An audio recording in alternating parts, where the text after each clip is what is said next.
accountability is responsibility, period. And I hold people accountable. Welcome to the Council of Dudes podcast. I'm your host, Vinny Brusco. I am a father, a husband, the founder of Agora Social Club, a purple belt in Brazilian Jiu-Jitsu, a certified life coach, and a facilitator of the Council of Dudes men's group. This podcast is here to help you tap into and follow your golden thread, that feeling that pulls you forward to become the best version of yourself. If you're someone who's into personal development and self-help and is looking to live a life of more alignment, then this is the podcast for you. Subscribe to the channel, click the notification button, and follow along on the journey of the show.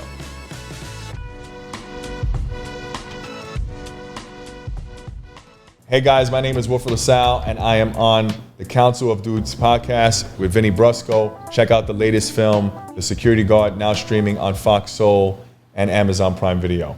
And here we go. I watched your movie today because I want to be primed and really just have it all in. And fuck you, man. Like as a dad and as a man and as a provider and a protector, you pluck on so many heartstrings in this movie. And I'm watching it, and obviously by the name, you have an idea of what's going to happen to some capacity, but you don't know what's going to happen.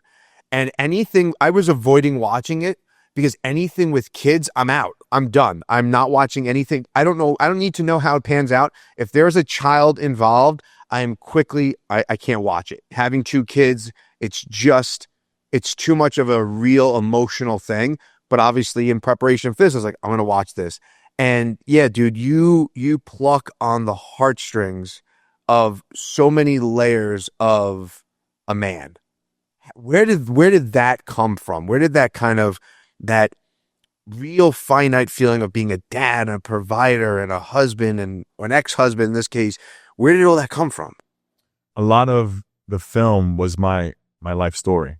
So a lot of what you see in the character of Mari Russell, being a school safety agent, I was a school safety agent for about 15 to 17 years. And I wanted to show, it's easy to go the route of a single mother, right? We've always seen that story of a single mother. So I wanted to change the narrative and make Omari a single father from Brooklyn. I thought that was important to tell his story from a father's perspective. And as you see, I broke the stigmas in the African-American community. You know, there's a stigma associated saying that they're not present in their children's life. I wanted to change that and show that the opposite. Omari is present. He's advocating for his daughter on every level. You saw the bear, Mr. Snuggles. She has that bear as a coping mechanism, and the teachers deem it to be a distraction. So I really wanted to show him advocating for his daughter. He's fighting for custody. He's trying to be the best father he can be for his kid. That was important for me to do that from his perspective, from a father's perspective. Why so much that perspective? Well, because we've never seen it. I think always when we see movies, we always think about the single mother route. We always think about, all right, the mom is with the child. Well, there are some great single fathers out there, and I wanted to highlight that. I based the story in Brooklyn because I wanted it to be in Brooklyn. I don't know what it was. It was just something drew me to Brooklyn about this film. And I wanted to show that, you know, we've never had a mass school shooting, thank God, in New York City. And I wanted to show that it can happen there. You know, I was a school safety agent for many years. And so, like, I've seen everything that goes on. We have scanning, we have metal detectors, we have all these different layers of deterrence. But I wanted to show that this can happen really fast. We have a full sense of safety. We think as New Yorkers, this can't happen here. This happens in other towns or out of the country. Oh, it can happen here. But it was important for me to just do that because it was giving us a different, a broader perspective of his story. So you see him, you know, struggling with all the urban community, what they struggle with in the urban community. You see the gun control issues. You see all different debates from both sides. I didn't clown any political side. I didn't cater to any one political party. That was important. I didn't want to divide people. People were already divided. Politics and religion just divides people. I've said that a million times. So for this film, I wanted it to be, the core narrative was, okay, let's explore what the Republicans are saying. Let's hear what the Democrats are saying, and let's bring them together. Let's just hear them out. I thought that was important also. Yeah, you did a really good job of bringing up the very common points that are made on both sides of the aisle. And in doing so, it really, they both have a case, especially when it comes to this. And you make this point, I've heard you on other podcasts, and you make this point. There's no happy ending in this. Like, no matter which way it shakes out, there's always something horrific involved in it. And you could look at it from both sides. You could say you agree with one side or agree with the other side. But at the end of the day, there is a problem. And whether it be a mental health problem or a gun problem or a little bit of A, a little bit of B, there is a problem. And to dismiss the other person's perspective is really dismissing the resolution to the potential problem. Right. Absolutely. I mean, listen, no matter how you slice it, we have a serious issue here. I think both political sides, whether a Republican, a Democrat, an independent, we all can agree that the issue here is our children being left behind. There's never been a film made like this. I've told people this a million times. You'll never see a film that really dives into something like this because people don't want to touch this. You know, even when I was dealing with the news organizations, they were very iffy on, should we bring this on? And I'm like, well, why not? This film is not a political film. I made it very clear. So no one can turn it into that. That's why you see the beginning of the film, you see me speaking about it, because I don't want anyone to change the narrative and say, hey, it is political. No, it discusses the political sides. It touches on the tough conversations that we need to have. But as you know, when you saw the film, what happens at the end of the film? Traumatic. When we were filming this, I mean, it was emotional. The emotion was high. The actors, a lot of them were really on edge. They were like, whoa, are we really going to do this? I'm like, yeah. We didn't have the budget to even have extras as kids. So we did what we had to do. We had cast members bring on their kids. And I was like, are you okay with your kid getting, killed in a movie? Are they going to be okay with this? They're like, yeah, they know it's make-believe and we'll do that. That's what it was. I mean, eventually I wanted to have at least 50 extras of kids, but parents, when they heard, you're going to kill the kid in the movie. Yeah. So that was really cut down. A lot of the movie, like the end, what you see wasn't really what it was supposed to be. It's supposed to be magnified. We had a scene we had to cut out when Amari's, you seen the bullying scene. He was going to carry that bully out. The bully was going to get shot. He was going to be carrying him out the building. There's a lot of stuff that didn't make it into the film that was in the script. And I had to kind of cut it down a lot because it was really graphic. Do you regret cutting it down, or do you think it was appropriate to do so? I'm mixed on it. I think it was perfect the way it was, but a part of me is always like, you know what if we did that? What if we went the extra mile?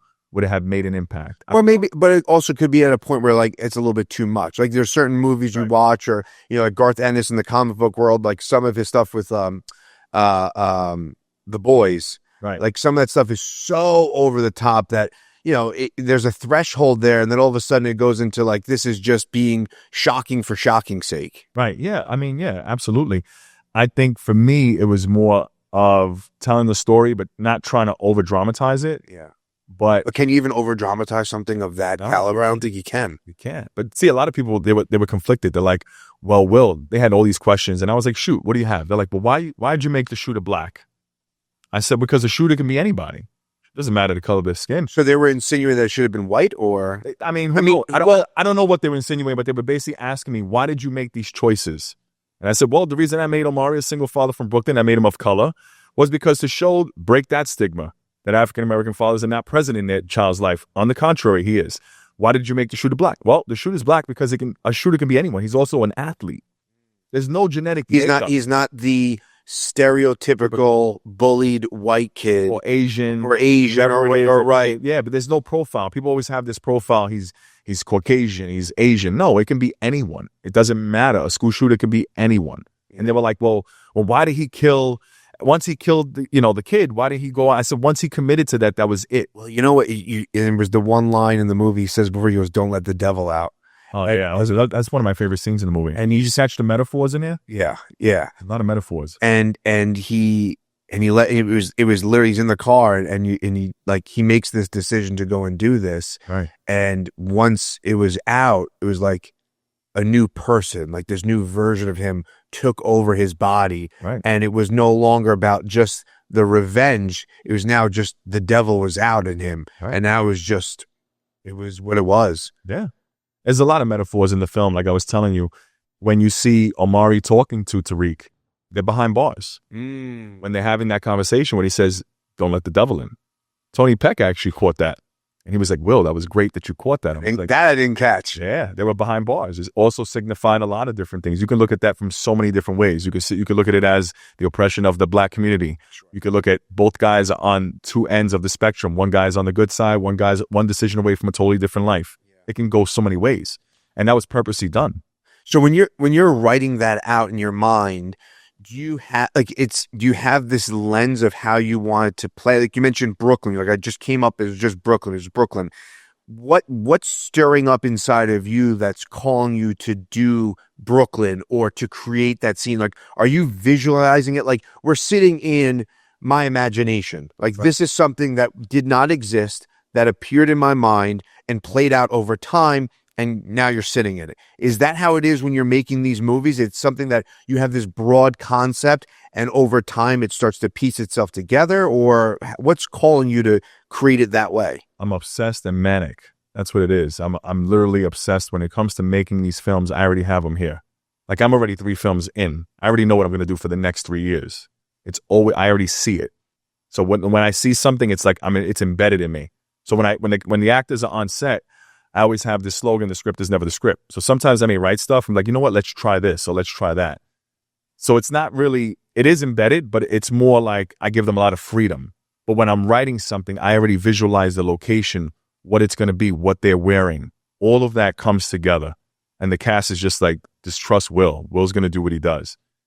I'm manic when it comes to this stuff, like utterly obsessed. There are people who are more talented than me, but I'm obsessed. Like when it comes to it, I am just always in it. I'm like, okay, he's wearing this color contrast. We're going to do this. So all of that was purposely done.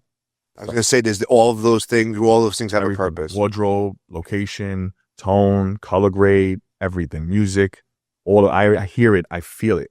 And it's... Where'd that come from? When did this all start for you? Oh man, I was a kid. I used to sit around, watch Batman 1989, Michael Keaton, watch Rocky IV. I was obsessed. I sit for hours and just watch TV. And I was always fascinated by what I saw. I was like, wow, this looks so different. And then when I used to look at behind the scenes, I'm like, it doesn't look like that. That's what really fascinated me. I'm like, wow, you can create a fantasy and like shoot something that when it's on camera, it looks completely different. A lot of filmmakers know that. A lot of videographers, when they have a vision and they see something through the lens, it's totally different than what the other person sees from the outside.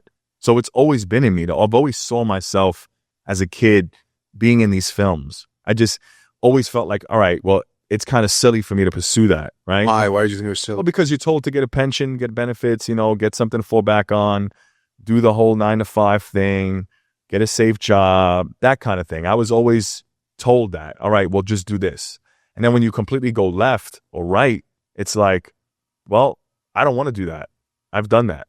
I was miserable doing that. I already spent years of my life that I can't get back doing what I didn't want to do. So now I want to spend the years that I have now doing what I love to do. I have more years behind me than I do ahead of me. So for me, it was like, if I'm going to do this, I'm going to do it now. I started late in my late 30s. I didn't know how to use a camera, didn't go to film school, didn't know any knowledge of it. And started in 2019, was in the gym, had these visions. It came to me, started writing Hilo. My first film in 2019 was a short.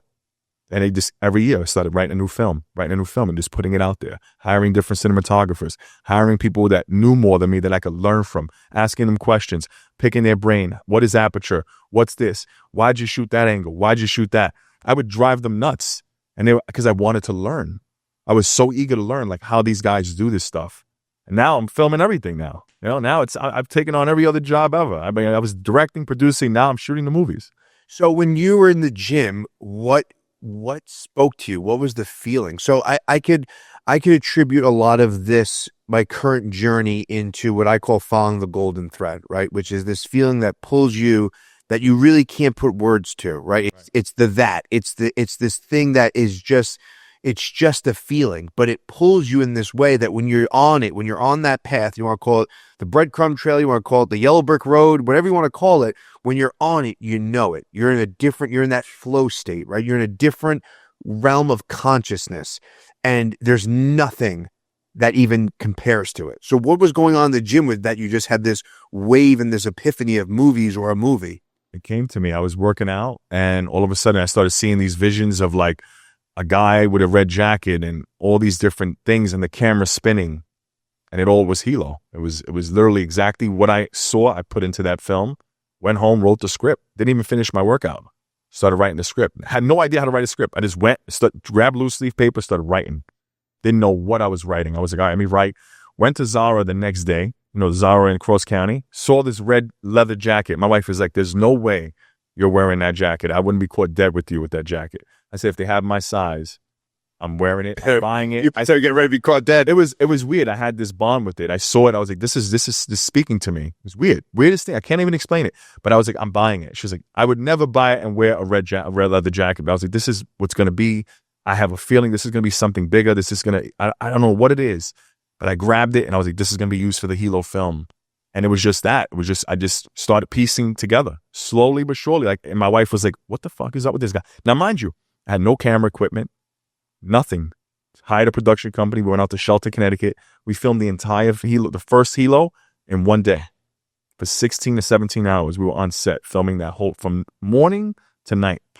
And what are people, I mean, you mentioned your wife. What are people saying around you? I mean, because obviously. But now, with the films now? Or at that time, because obviously, yeah. Crazy. People thought I was crazy. They thought I was, who knows? I mean, they thought I was nuts. They thought it was a fucking hobby. They were laughing at me. I mean, people didn't believe. Here's a guy, NYPD school safety agent. I'm making fucking $35,000 a year, right? At the time, working fucking overtime, doing whatever I needed to do. And I'm telling them I have dreams of being a filmmaker. This is totally out of the norm. So when you tell people that and they're small-minded, they're going to kill your dream. So they're sitting there looking at me like, all right, Will, yeah, okay. Started telling my coworkers I wanted to make this film. They're laughing at me. They're like, dude, what are you talking about? Like, you work overtime, you're 7 to 3, 6 days a week. I said, man, fuck these people. I'm going to make this film. I don't care what they think. And I started doing it. And then once it started like happening, then they were like, well, maybe he's got something. Now I'm in my 4th film, then the 5th, now the 6th, security guard. Now I can't, people won't stop messaging me about, hey man, but it's the Drake effect. It's now they believe in it, right? Because once you believe in something, doesn't matter who stands against it. It doesn't matter who laughs at you. I tell people I'm the greatest independent filmmaker in the world. People laugh. It doesn't matter what you believe. I believe it. And I'm going to work as if I'm the greatest independent filmmaker in the world. I don't care what you think. I know what I am, and I'm going to work towards that, right? My dreams, they don't have to make sense to you. They make sense to me. Now, 6 films later, I'm on national TV. I'm on all these segments. Now it's like, oh, well, you know what? Now it's accepted. Now it's okay. I'm sure you probably had the same hardships. When people thought, sure, your wife or who, I don't know who, hey, I'm making this podcast. What the hell are you talking about? Right? It's not real to them until they see it. But that's what I tell people. Don't tell people shit. Don't tell anyone you do this. I think the opposite. I think you tell people because it weeds out those that are going to be there for you and those that aren't. And it's okay if they're not. That's totally fine. But it gives you an opportunity. And then also it kind of assures yourself. When you start telling people, you get that barometer, like you get that energetic exchange, and they're like, oh, he's fucking, what is he talking about? When you say, I'm going to start a men's membership-based social club and it's going to do this and that. If I showed you the picture that I had when I first walked in this space and I drew it on my phone with my finger and colored the walls green, it's this, right? But it is taking that thing that's, in the ethereal, that doesn't have a name, that's just this, and then all of a sudden, like you said, all of a sudden the red jacket appears. Yeah. And you're like, what the fuck? Like, and those moments are the moments that, to me, I look for, and when I'm looking for them, I don't see them. But when I'm not looking for them, they appear, right? And all of a sudden, they all, like you said, Agora, I was like, it's the place where the philosophers used to meet in ancient Greece. Why did I come up with that name? I was sitting at my day job, and I was talking, I was like, what was this idea started percolating, and I was like, I spoke to you. I was like, where do the philosophers meet? And I was like, Agora. I was like, there was no other name that it could have been in that moment. I was like, oh, that's it. It just made sense. The same way you're walking in Zara and there's a red leather jacket and you're like, I would never in a million years, but it never just that jacket, makes sense. It made sense. To me, it did. At least my wife hates the jacket. I still have it. I mean, it was just something like I wanted to do this and that was it. And I didn't care who stood against it. I didn't care who laughed. Those people who laughed at me were my drive. I was like, okay, cool. I'm going to show them. The best revenge is massive success. I'm going to show these guys. Everyone who laughed at me, I used it as fuel. I was like, okay, cool. No problem. That's what you want to do? It just became personal to me. I was like, all right, I'm going to go. Why did it become personal? Because they didn't believe. They didn't believe. They didn't believe in my vision. They didn't believe, but they didn't have to believe. But it was the fact that they laughed at it that drove me insane. I was like, okay, cool. I'm going to get them. It just became that tick. It was that tick in my mind. My wife was like, you have issues. Do you think you need to have that tick? I need it. I need a rivalry. Do you think everybody does? Yeah. I need it. I know a rivalry, when someone does something to me that's bad, or they betray me, or they do something to mess with me, or to discredit what I'm doing, it drives me. I welcome it. I'm like, do it because it's going to fuel me. I'll go even harder. I need it. It's something that I just need. Even my cast are like, Will needs it. Will needs that. Like, I don't know what it is. I know it's probably not normal, but when someone does something like that, it's like, all right, cool. I'm going to prove to him. I'm going to show him. I'm going to bury this guy in success. I'm going to show him that I'm the greatest. He's laughing. Okay, cool. We'll see where he's at in 3 years. We'll see where I'm at. And that's the other part, because the people that are commenting or laughing or have the negativity, even now they do it. And I'm like, okay, cool. Or they won't support you, or they won't repost your stuff or comment or show love. Okay, cool. No problem. Cool. No problem. Yeah, but they're never doing anything, those people. Those people are never, ever pursuing. No. And it really does come from a place of lack. And you talked about it when you said, I was doing, and I've mentioned this before to my wife, and I say, if I could be successful at something I don't like doing, or dare I say hate doing, imagine how successful I'll be at doing something I love. Right. And that's a hard leap for people to make, because in that space of the pension, the 9 to 5, the benefits, and all those really amazing things, they're comfortable. It's comfortable. It's safe. And there's no growth in the comfort zone. There's no growth. There's no growth. That's where dreams go to die. And I was one of those guys. I got comfortable. I started late in my 30s. I'm very considered old in the industry to do this. So now that's even more of a drive for me. I'm like, okay, cool. I'm older. I'm going to be 40 years old, right? How many more sunsets do I have? That's my mentality. It's like, how many more days do I have? If I live till I'm 55, my dad died at 55. That's 15 years. That's 15 summers, 15 springs, 15 winters. What am I going to do, right? I always tell people, you have a birth date that you know of, you have a death date that you don't know of. What you do in between will ultimately define your life. I didn't want to just exist. I wanted to live. And I wanted to leave my legacy behind. And I tell people, you don't understand how personal this is to me. I said, my last name is not just my last name. It's my wife's last name, and it's my father's last name. It's all I have left of him. So I need to make sure that the La Salle name is up there with Spielberg, Scorsese, Nolan, and people are looking at me like, you're out of your mind. I'm like, I am. To you, I am. To me, I'm going to get there. Everything I want, I'm going to get. I have my vision board in the house. Everything on that vision board, my wife and I created every year in December for the next year. I hit everything and more. I don't know if you're into that. I have a vision page on my phone, and I have a whiteboard in my pod shed, and it works. It works. I look at it every day. I'm like, okay, cool. I need to hit that. I have my gratitude journal. I write down every day what I'm grateful for. What are my goals? Hourly, weekly, daily, all of that. So you're very systematized. Very. I'm very, everything I do. I feel like that's something I'm missing. I'm not that systematized. Yeah, my wife bought it for me. It's called the Writer's Journal. And then like in the morning, it'll tell you like, what are you grateful for? I'll write my health, my life, whatever it is, your affirmations. What are your goals, your daily goals? What are you proud of? That keeps everything organized. I make my bed in the morning. Yeah. Those are small things that go a long way to keep you nice and organized. It keeps everything. Okay, cool. How many emails do I have to send out today? Okay, I have to send out 1,500 emails before 12 p.m. And I will send out 1,500, not resending new emails. That's what it is. So people look at me, oh, you're so lucky. You're getting on all these news networks. Who's your PR guy? Me. I'm the PR guy. I'm the one doing the work. It's not luck. It's work. The harder you work, the luckier you get. It's not luck. It's not.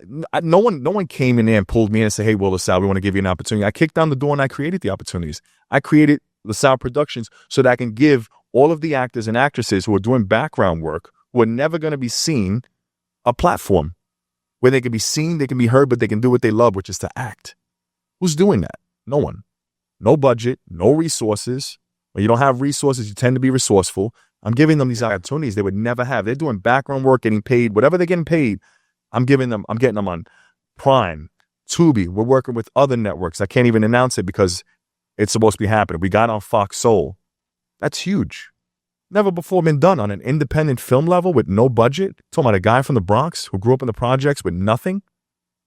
That's huge. So like I tell people, like, you can do anything you want, as cliche as it sounds, but you got to do the work, right? Prayer will only get you far, but you got to do the work. You got to pray, but you got to do the work that goes with that. Everybody's like, dude, how do you do it? You know how to do it. Get out there and work. Well, that's the thing. We do have the intrinsic answer, right? The answer, we all know what we need to be doing. Right. They think it's a secret formula. They think I somehow am special. I'm not special. I just refuse to take no for an answer. No means numerous opportunities to me. Rejection is redirection, and the word impossible, if you separate it, it's impossible. Simple. There's nothing special about me other than the fact that I just want it more than these other guys. And that's what I tell people. I'm the greatest independent filmmaker in the world. Whether you believe it, whether he laughs, what makes you the greatest? How can you say that? Because I am. 6 films in 6 years. Look what I've accomplished. And look what I'm going to accomplish. I'm revolutionizing independent filmmaking. I said, if I'm not, then who is? If I'm not the greatest independent filmmaker in the world, then who is? And they just look at me dumbfounded. They think it's arrogance, but it's not. It's not arrogance. It's confidence. And that's a fine line, right? Because someone might be outside looking and go, well, that is arrogance, right? And and they have a valid sense of that. Right. But you being on the inside of it and knowing where it's coming from and being able, which I think is a huge part of this, in being able to show the work, right? To show I've done the 6 films in 6 years, to show I've done this on the no budget. I've sent out the 1,500 emails by 12 o'clock. I've done the knocking on doors and putting myself out there. That's where the confidence comes from. It can only come from proving to yourself that you are able to do this work. Otherwise, it is arrogance, because arrogance is this false sense of, you want to call it bravado, that you're putting out to the world to offset that you haven't done the work, in my opinion.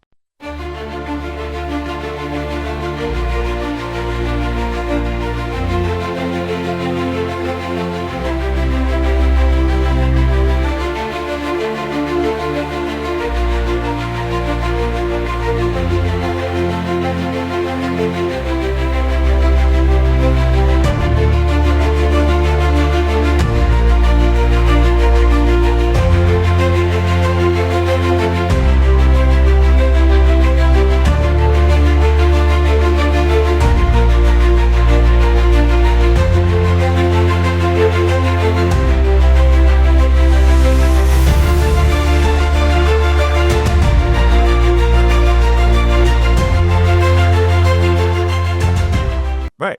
Not only that, I'm also my cast member's PR guy. I'm knocking down these networks, which they only want me on, and I'm like, no, my cast, they're coming on. I'm bringing basically bamboozling them and telling them, listen, you're gonna bring these guys on. They need their fair share. They need TV time. That's something they don't even know that I do for them. I advocate for them to do that. We're doing that again. We have more national news where I'm bringing the cast from the security guard on these segments. And it was initially just me. And I'm basically, and some of the guys are like, dude, how are you like letting them know? I'm like, I'm letting them know who I'm bringing on. They deserve the same spotlight. I didn't make this film alone. Without them, there would be no film. So it's not just me. It's not about me. It's about them. Because without them, there is no La Salle Productions. There is no security guard. And I tell people that. And I'm like, listen, what other independent filmmaker is his actor's press guy? Who's your PR guy? Who's your public relations guy? There's no one doing it but me. I'm putting them in positions to be seen.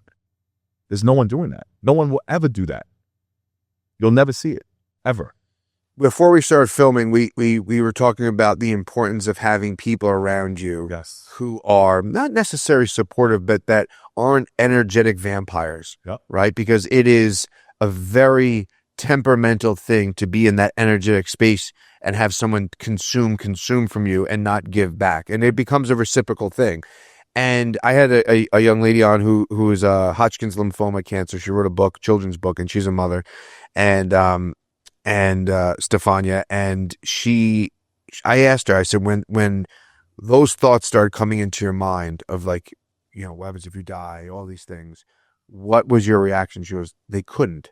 There was no room for any of those thoughts to enter my mind. That's right. The second, less than a second, the hairline, nano, blank second that it entered, it had to go. Because it wasn't a matter of having a successful film or having a social club. It was a matter of life or death. And when you have this approach to that, it becomes significantly harder to surround yourself by people, but also becomes significantly easier. Yeah. Well, I respect that 100%. That is absolutely true. What I would tell you is that I'm obsessed with this, like I told you before, but mostly I've given up a lot. I've given up time with my wife, vacations. Vinny, when I tell you arguments, saying, listen, Will, you've sacrificed everything, your whole family. So there is no plan B for me. This has to work. This is going to work. Like there is no, my wife, I've literally putting everything on the side, even my marriage, to make this happen. So when I tell you this is very personal to me, this is beyond personal to me.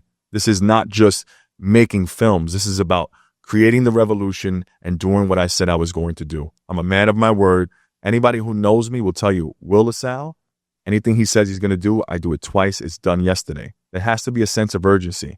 And I had to learn that not everyone's me, right? I had this big preconceived notion that people have to have the same sense of urgency, the same work ethic. And my wife was like, that's unrealistic. And I'm like, you know what? You're right. I'm the 1%. There are not many people who are going to spend $1,500 for 4 minutes of airtime in Atlanta. Like, people look at all this stuff like, oh, you're going on all these news segments. I'm like, do you know how much money this is costing me? Do you know the sacrifices I'm making to make these things happen? A lot of people are not going to do what I'm going to do. But yeah, it looks good on Instagram, of course, because I'm posting all this great stuff. But do you see the work? Do you see the struggle? Do you see the arguments with my wife? Do you see the time I take away that I can never get back? Do you see the money that I'm investing? Do you see how broke I've gotten, into debt, negative in my account? They don't see that. They see a guy who's, oh, look at him. He's made it. No, I'm still working. I still have my day job.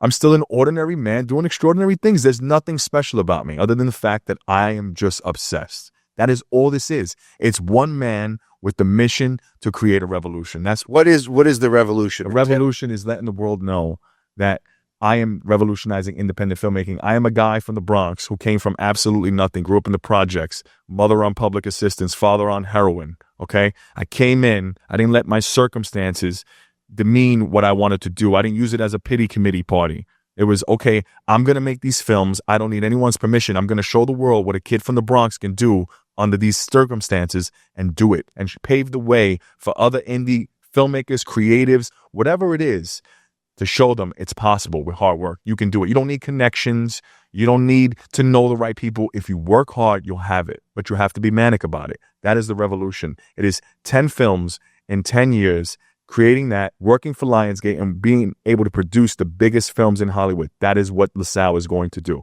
I'm going to finish these 10 independent films. I don't even think it's going to take me to get to 10. And I will be working for Lionsgate. That is 100% happening. I will be up there with Scorsese, up there with Spielberg. They're going to know the name La Salle, and it's going to be etched in history as the man who came in. There is no other independent filmmaker who's done 6 to 7 films in 7 years. Never before been done. Hollywood doesn't even do that. With no budget. I mean, imagine if I had a budget, Vinny. Do you know what I could do? The actors could get paid. I could shut down streets. It's going to happen. As I was watching the movie, I was legitimately saying to myself, how is he getting all these places? So how do you actually get into? Most of them I pay for. Some of them I have connections for. Some of them cost me a lot of money an hour. You're talking about $900, $500 an hour. Sometimes. And it's all my own money. There's no GoFundMe. There's no Indiegogo like these other independent filmmakers. I don't do any of that. Why? Don't need it. Because why do I need to depend on other people to make my film? Then everybody else becomes a producer. Then to me, it's not organic. If you're going to, you do that for your first starter film, right? I'm not against that. But like, if you're going to do that, there's a guy who does that for every film. I have no respect for people who do that. Because if you can't afford to make the film, don't fucking make the film. You're not making the film. Now everybody else, you have to give them executive producer credit because they funded your project. I self-produce everything. To me, it's not organic. I don't respect it. I respect the grind. Like I'm a different type of guy. Like I am like, nope, I'm prideful. I'm like, I will do it. I'll find a way. I don't care what it takes. I'll find a way. And the actors are flying from LA, Pennsylvania, New Hampshire, Atlanta, you name it. They believe in me. You know what that is? To have actors come in. You know how important time and money is to everyone. You're a father, you know. Oh, yeah, absolutely. You know, to come in and say, I'm not going to get paid. I'm going to come in and be in this guy's film. They're doing it for an acting reel, right? That's powerful, man. They really believe in me. So when they do that, the pressure's even on even more. It's like, oh, they're coming down to have a flight. I have to have all this stuff arranged for them. That's a lot of pressure for one guy. Plus, I'm filming it. I have to make sure I have everything. If I miss one thing, the shoot is over. It doesn't happen. Doesn't happen. What do your days look like? Getting up at 3 a.m, Sometimes sleeping 2-3 hours, getting up, writing in my gratitude journal, getting on my laptop, working, watching trailers, listening to music over and over, figuring out what the next goal is, looking at the vision board, going to the gym, working out, going to work, after work, working while I'm at work, sending 1,500 emails, 1,000 and 1,500 a day, going home, working, having my wife complain I'm falling asleep while, we're trying to watch a show. I'm on my phone sending more emails. It's a sacrifice. You give up everything. I don't have a life, Vinny. I mean, I may look good on Instagram. My wife is, she's sitting here telling me I'm going here, I'm going there. I don't have a life. I'm sitting here every weekend, every year of my life, dedicating 6 months, all my weekends to filming, because we film on weekends, and then the next 8 months editing. That's my life. And people Would you want something else? No, I wouldn't want it any other way. I would die making a film. I'd be totally happy. This is what I'm supposed to do. I've never been more sure about it, and I will never do anything that doesn't make me happy, because this is what makes me feel alive. Yeah, that I say squeezing living into life. And that is I think I have one of the quotes behind me. Yeah, it's the mass of men lead lives of quiet desperation. And I do think that a lot of people, I think that a lot of people don't get an opportunity to get this version of themselves, whether it be podcasting or that creative artistic endeavor. I think that we all have this in us in some way, shape, or form. And everybody's a creative. What the problem is that people need to convince themselves that they need the permission of other people to create, or that they're scared to make that leap. We're all creators, right? You're a creator of life. You have 2 beautiful kids, right? We're all creators in some form. What are you going to go to the grave? And then what happens when you go to the grave and on your deathbed? What are you going to say? I wish I would have, could have, should have? Why? Why do that? You don't know how much time you have left. So while I'm here and I'm living and breathing, I'm going to do whatever it takes to make what I want to make come true. That's it. This is very personal to me. It's not even about film. It's about proving to myself that I belong, proving to the world that they were wrong about me, proving those people wrong, and proving to myself that I deserve it. I used to think, Vinny, that good things happen to other people, that I wasn't fortunate or lucky enough. I used to be like, why are good things happening to him? And then I realized the harder you work, the luckier you get, right? I used to think I wasn't worthy of those things until I realized, you know what? I need to put the work in. I can't compare my chapter 10 to his chapter 40. I don't know what dues he paid, right? And I stopped doing the comparing thing. And once I stopped doing that, Comparison for joy. And quotes everywhere in this room. I love it. There's quotes everywhere. But it's comic-y, so I love it. But it's that, man. It's just basically just doing what I was set out to do. And I've never been more sure about it. Like I tell my wife, I get up in the morning and I'm like, I'm the greatest independent filmmaker in the world. She'll roll her eyes. She'll be like, oh God, I don't give a shit. I look in the mirror, I tell myself I'm the greatest independent filmmaker in the fucking world. I don't care who believes in it, who laughs about it. I am. Doesn't matter, right? You tell yourself you're the greatest father in the world, right? Because children, so luckily, children, you're training. Echo that. You're training your replacement. Yeah. Right? You have children. They weren't given to you. They weren't bought. You made them out of love. They're an extension of you. When you're gone, that's what's left. That legacy. Everything you've instilled in them. You give them experiences. Money will always return, but you give them life experiences. You give them knowledge. Be who you needed when you were younger. That's the philosophy. That's all it is. Are you the version of yourself that you needed, or are you still working to be that person? Still working. I'm a lot farther than what I was. So when I grew up, my father left when I was 3. My father abandoned us. He left. My father had a big problem with women. He loved women. I was his vice, women and drugs. And I was very angry with him for a long time. I didn't speak to my father for about 15 years. And I realized, I said, I can never be like this guy. He's a guy who used to have empty promises. He would tell me, hey, listen, Will, I'm going to get you a Power Ranger suit for Christmas or Halloween. Never came. I said, I would never be like this guy. And I make sure whatever promises I make, whatever I tell anybody, it happens. So I learned from his mistakes. I said, okay, cool. I'm going to restore the La Salle last name to good faith. That's where that comes from. My father, I love him. He was, he did what he could. He had his demons. I'm sure no one's perfect. God rest his soul. He died at 55. It's young. So I'm saying to myself, okay, cool. So I seen all the decisions he made. He didn't marry my mother. I married my wife. I make sure to break all those stigmas. I make sure that I never repeat that cycle, that generational cycle of trauma that he instilled in us and everything. You're always one decision away from a totally different life. That's what he taught me. So when I look in that mirror, I see him, but I see everything I can't be. I see the man and I'm like, okay, cool, that's him. I have the same name, but I'm not him. I have to be better. It's that drive. It's like, okay, cool. This is what I'm going to do. I'm going to do right. That's the hardest thing to do, is to break those generational curses, because you can always repeat them and think that's normal. And I realized that's not normal. It's not. And I had to be the one. It starts with me, but it also ends with me. And I was like, all right, cool. So this mission is personal to me. It's like, okay, cool. He didn't follow his dreams. He followed his demons. I'm going to follow my dreams. And that's it. I'm not perfect by any means, but I'm trying to just be that person for other people that I needed. So I try to be that beacon of hope. My cast, they're like, Will, we love the fact that it's so refreshing to see a guy who says he's going to do something and does it. You ask anybody, they'll tell you, Will La Salle, everything I tell them I'm going to do, we do. Say, listen, we're going on this network. Get your stuff ready. Get your suits ready. They're like, are you serious? Yeah, I'm very serious. We're doing it. They've never been put in these positions, doing live TV, getting on networks like Fox Soul, doing all this. When I was at the executives with Fox Soul, I'm thinking I'm getting on the show. They're like, no, we want to give you the deal. I'm like, what? 16 executives on a Zoom call.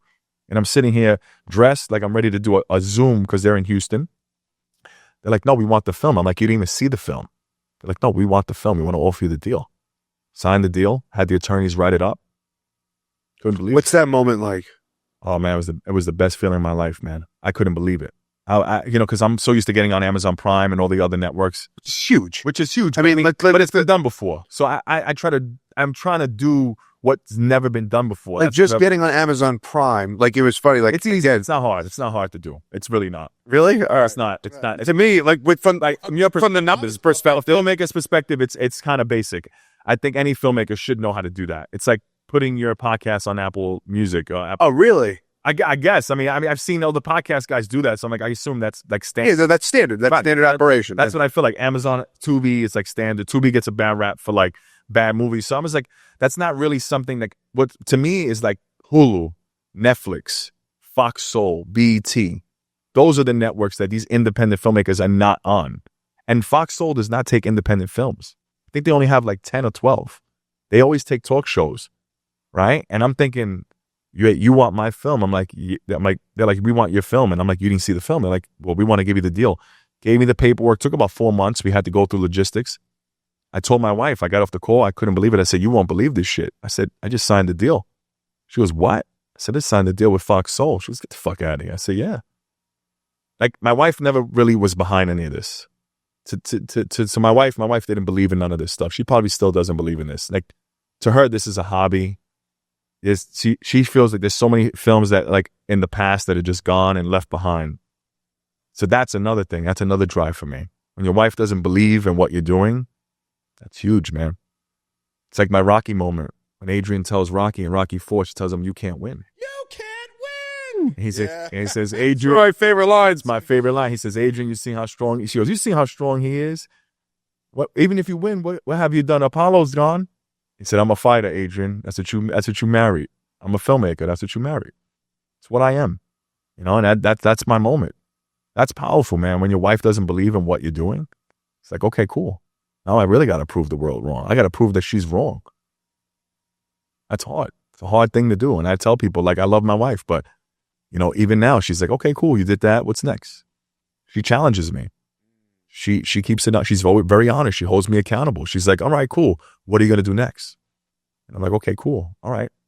I don't know if she does it on purpose. It's working. It's working because she lit a fire under me.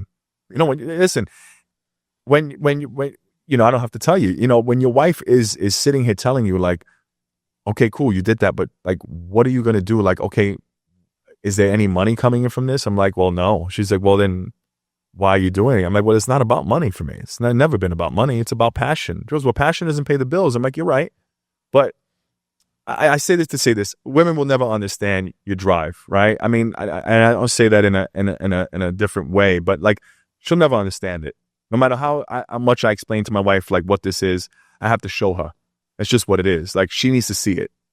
So you get the deal at Fox. Right. I want to go back to that real quick. Yeah. That moment, she was in the bedroom. She was in the bedroom. I got off the Zoom call. I went to her and I said, you won't believe this shit. I just signed the fucking deal with Fox Soul. They just offered me the contract. And she was like, I was like, yeah. And they haven't even seen the movie. They just saw the 3 trailers. And she goes, what? I said, yeah. So they're writing up the paperwork with the lawyer and we're doing it. Part of the promotion is promoting the film. I got to promote the film on all their local networks, whatever it is. And, man, man, that was the best feeling in the world, man. It was like, wow, like all the hard work. It took me 6 years to be an overnight success. That's what it takes. To the world, I'm an overnight success. This is the first film that they're hearing about. But I've got 5 more films behind the security guard that no one even knows about because the security guard is gaining so much media attention.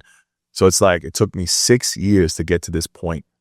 So it's like, wow, I really appreciate it because I clawed my way to where I'm at today. Like, there's no handouts here. Like, it's literally me working my ass off.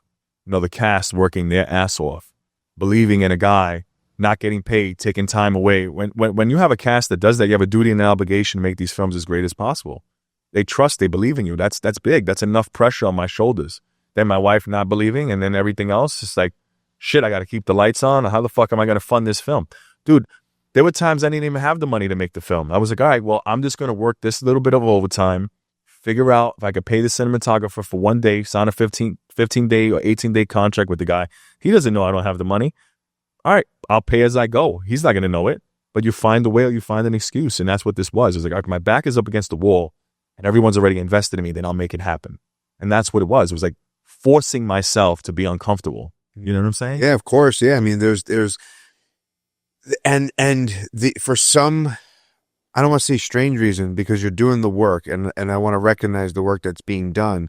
But there's this other element to it that it just seems to pan out, right? It's always seems to work out when you're like, fuck, how am I going to do this thing or pay that bill or do that? And all of a sudden it's like, and you're like, okay. Yeah. All right, I can breathe. And not everybody can operate that way. I mean, not everyone can live in that. It's chaos. It's chaos. It's financial chaos is what I call it. I'm like, so when people are like, Will, man, you got all these nice suits, you're dressing up. I'm like, dude, do you have any idea how much fucking debt I'm in doing this shit, dude?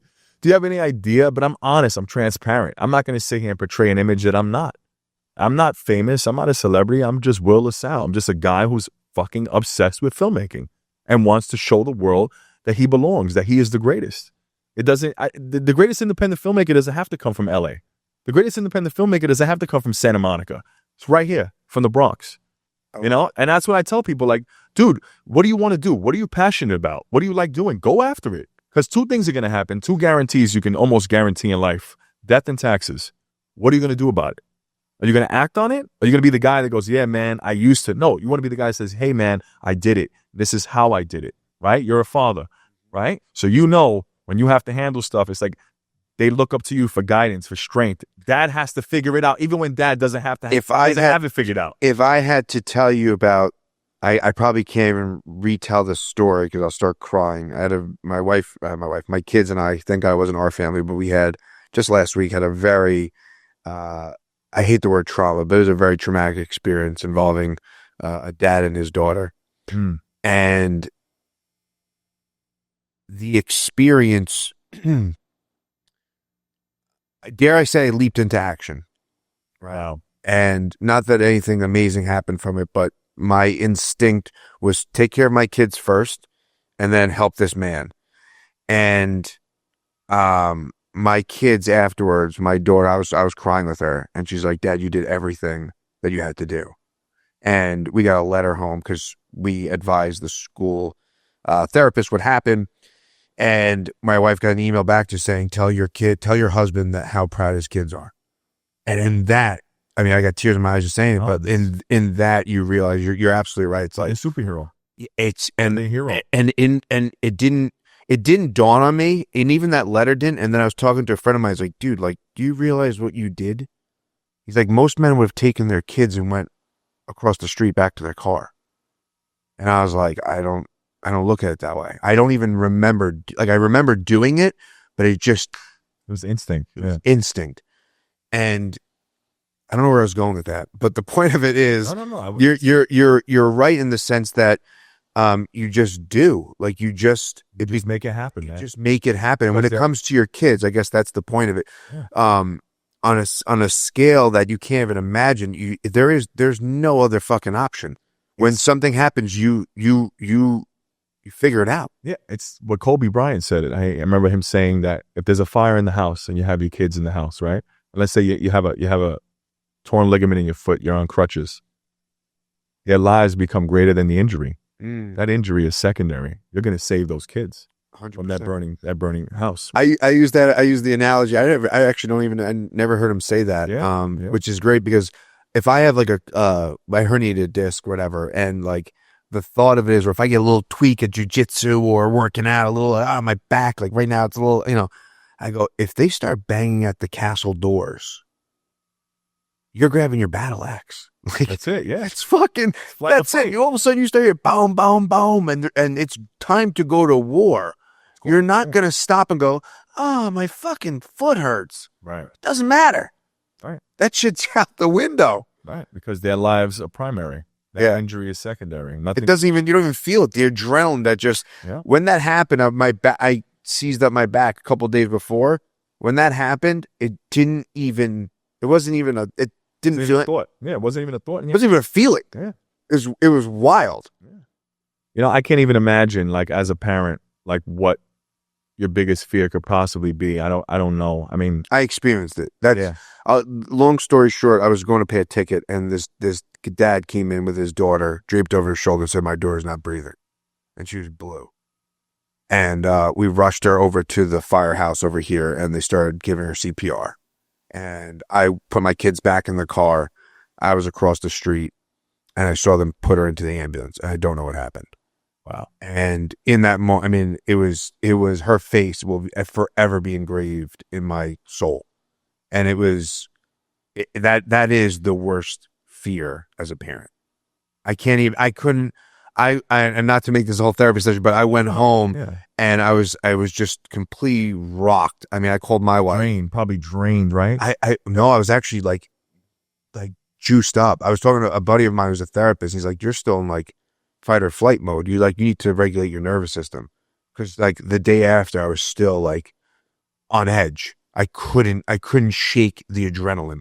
Did you sleep that night? I slept like a baby, but the minute, it was just all night. And like I woke up and I was just like, wow. It was really and again, that's to me, that's the answer. I mean, that I experienced. And again, but it also offers an opportunity to be grounded and realize what's truly important and regain perspective, because I understand and respect and empathize with the wanting more and going and hustling and grinding.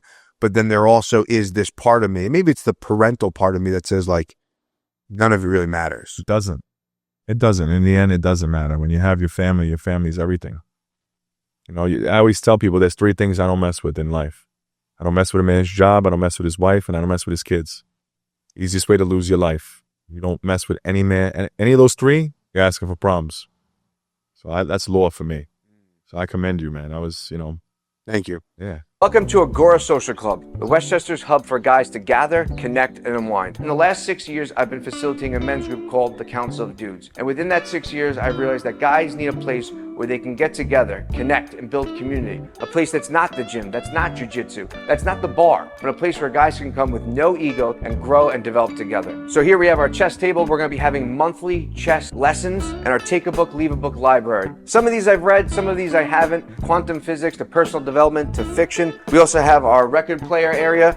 In the last few years, I've become very obsessed with jazz music. And if you don't know how to play a vinyl, no big deal. It hooks up to your phone via Bluetooth. We have artwork from California to local artists. We have these small little work tables, so if you want to hang on the couch and get some work done, you can just come pop them open. And we also have our little workspace here with quotes from Muhammad Ali, Albert Einstein, Theodore Roosevelt. We also have our coffee bar, small fridge, and more quotes and artwork over the wall. Head on over to agorasocialclub.com, sign up for our free 7-day trial, and with that, you will get a key fob. Scan your key fob, and you have access to this space from 6 a.m. to 8 p.m., 7 days a week. So if you're a guy in the Westchester area and you're looking to gather, connect, and unwind with like-minded men, head on over to agorasocialclub.com. I want to go back to the Fox thing again one more time. So you that happens. Do you? Now, mind you, Fox Soul was for the urban, like it's an urban brand. Now, I'm not African American, so getting that was just that's why it was even bigger for me. I'm like, sure. I'm like, wait a minute, hold a second. You want me? They're like, yeah. 80% of my cast is African American, so they saw that, and they were like, well, you're kicking doors open for them, and you're giving them a platform where they can be seen now. They have, I think, 60 million subscribers or viewers. Fox Soul. I'm like, what? When they gave me the stats, I was like, so my cast, when I announced it at the premiere in March, we have an annual premiere. We had the mayor of Mount Vernon come out. We had News 12. We had NBC there. And I made the big announcement. I made the cast members come up and read the contract. And they were like, wow, man, like, you really are pushing. It took me almost a year and like 4 months to even get a response. I was emailing them every day. Every single day. I was calling the network. I was calling them up. They would hang up on me. Do you get Ban me from networks, actually. Do you get that voice inside yourself is like, oh, you're just being annoying? No. I'm always one no away from a yes. When people tell me no, I get excited. I'm like, okay, cool. They don't believe. I make them a believer. I know it's manic. I told you I'm manic. It's not because I think I'm nuts, but it's no. I'm going to tell you, I laugh because I understand. So like, listen, if it's Will, what did Will say? I'm like, they'll say, oh well, Will said, then it's happening. If Will tells you we're going on a rocket ship to Mars, we're fucking going to Mars. That's the level of trust that I built with them. That's how much they believe in me. So when they believe in me that much, I can't let them down because then I'm letting down that little boy in me. And I look back at my dad and I'm like, I can't be that guy. That's why this is so personal to me. So it's deeper than film. Yeah. It's being that guy that they need, the guy that I needed. It's paying it forward for them. You know, I hate when people say they're going to do something and they don't do it. I don't respect people like that. I have no respect for anyone like that or who act like they put the work in and they don't put the fucking work in. I don't even relate to it. I can't even like, my name will never be next to that person. I won't even work with someone like that. Because if you don't have the same drive, if you're not like, what drives you? Like, if you're a parent, what kind of parent are you? I won't even be friends with a guy. You're not present in your kid's life. I don't want nothing to do with you. I mean, not a good guy to me. You know, I look at those things. Like my integrity is different. Like I look at things very differently. Like people could say something to me and they say, I'm like, oh, I don't like that. That word was no good. That means I'm going to tell you, I understand what you're saying. I get it. Yeah. It's like, there's an intonation or there's a thing and you're like, they have a hidden agenda or something. Like right here is a perfect example.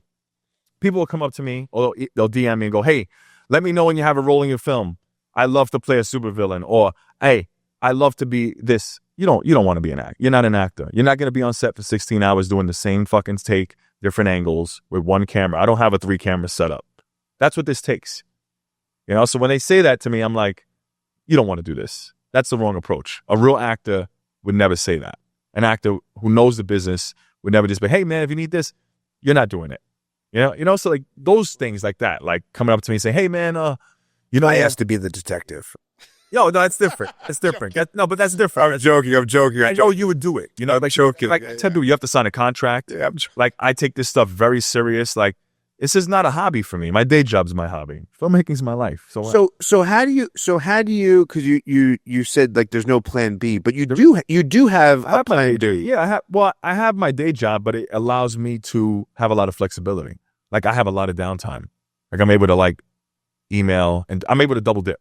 Basically, I'm able to do what I need to do there. And, you know, if I had a job that consumed my life where I'm like constantly I have no boss over my ass. So that would never fucking work for me. You know, like I would never be able to do that. As a creative, I need that peace, you know, and you need that creative space. You need that alone time to really, you know, dive into your thoughts. You need to, you know, I brainstorm. I have meetings by myself. I talk to myself and answer myself back. And people are like, I'm having a fucking head meeting here. Oh, I know. The shit what people think. They're like, well, what's wrong with this guy? Before I go on news segments, I'm in the zone. I'm talking to myself of, you know, how am I going to approach this? If they ask me this, what can I say? You never know what they're going to ask. Does it ever go as you perceive it in your mind? Never. I was just on Fox Atlanta. She's like, I don't know, you see the segment? She's like, why do you keep saying that there's no film made like this? They'll call you out too. So it's like, you got to be ready for that. You know? I don't know. Did you see the segment? I saw it. She was nice, but you never know what they're going to ask you. And people are like, oh, it's easy. Go do live TV. Well, easy it is. The pressure's really on. I'm always nervous when I do it. It's not, I look calm, fucking nervous. It's funny, when I was in radio, and every time I would go to hit the on-air button and slide up the dial, I would get that feeling, right? Tightness in the stomach. And I couldn't talk. I'd be like this. And as I knew I had to speak, I just did it. Yeah. Like all that, just like, it was like all, like it literally would start in the chest. I'd hit the button. I'd wait for the song to fade out. I'd start fading up to talk as the song's fading down. And it would just come here and it would freeze me up. I'm like, and then I'd have to speak and it just forced out of me and it would be what it was. So I know that feeling of like, you know, all of a sudden it's just, you go into like, again, there's no other option. I have to say something. Well, yeah, it's also, I feel most alive too when those cameras go on for me. It's like, okay, cool. I'm not Will. I'm Wilfred La Salle. Like, it's my alter ego. So I was going to say that, like, as you're saying that, that's what's coming up for me. I created that guy. Like, that's a different guy. The guy you see on the news networks is not the guy you see here. It's a different guy. I create that guy. That's my alter ego. That's the guy that goes up there and knows what the fuck to say. This is the guy who's raw. This is Will. You know, when I go up there, I gotta go out there and do what I gotta do and be that guy. I have to dig deep for him. That's what that is. That's honest. A lot of people are not going to tell you that. Is that, for you, is that act as if, or is that fake it till you make it? Because there's a difference there. Because you hear fake it till you make it. Fake it till you make it for me. It's more like I need the courage to be that person, so I created that guy. It's more of getting over the anxiety. It's like he's the guy that I pull out when I have that anxiety and I can't go. It's like, all right, we pull this guy out and he's going to do it. He takes over. Sounds weird, but that's... No, it doesn't. I completely understand what you're saying. Like, you know, people are like, you look so good on here.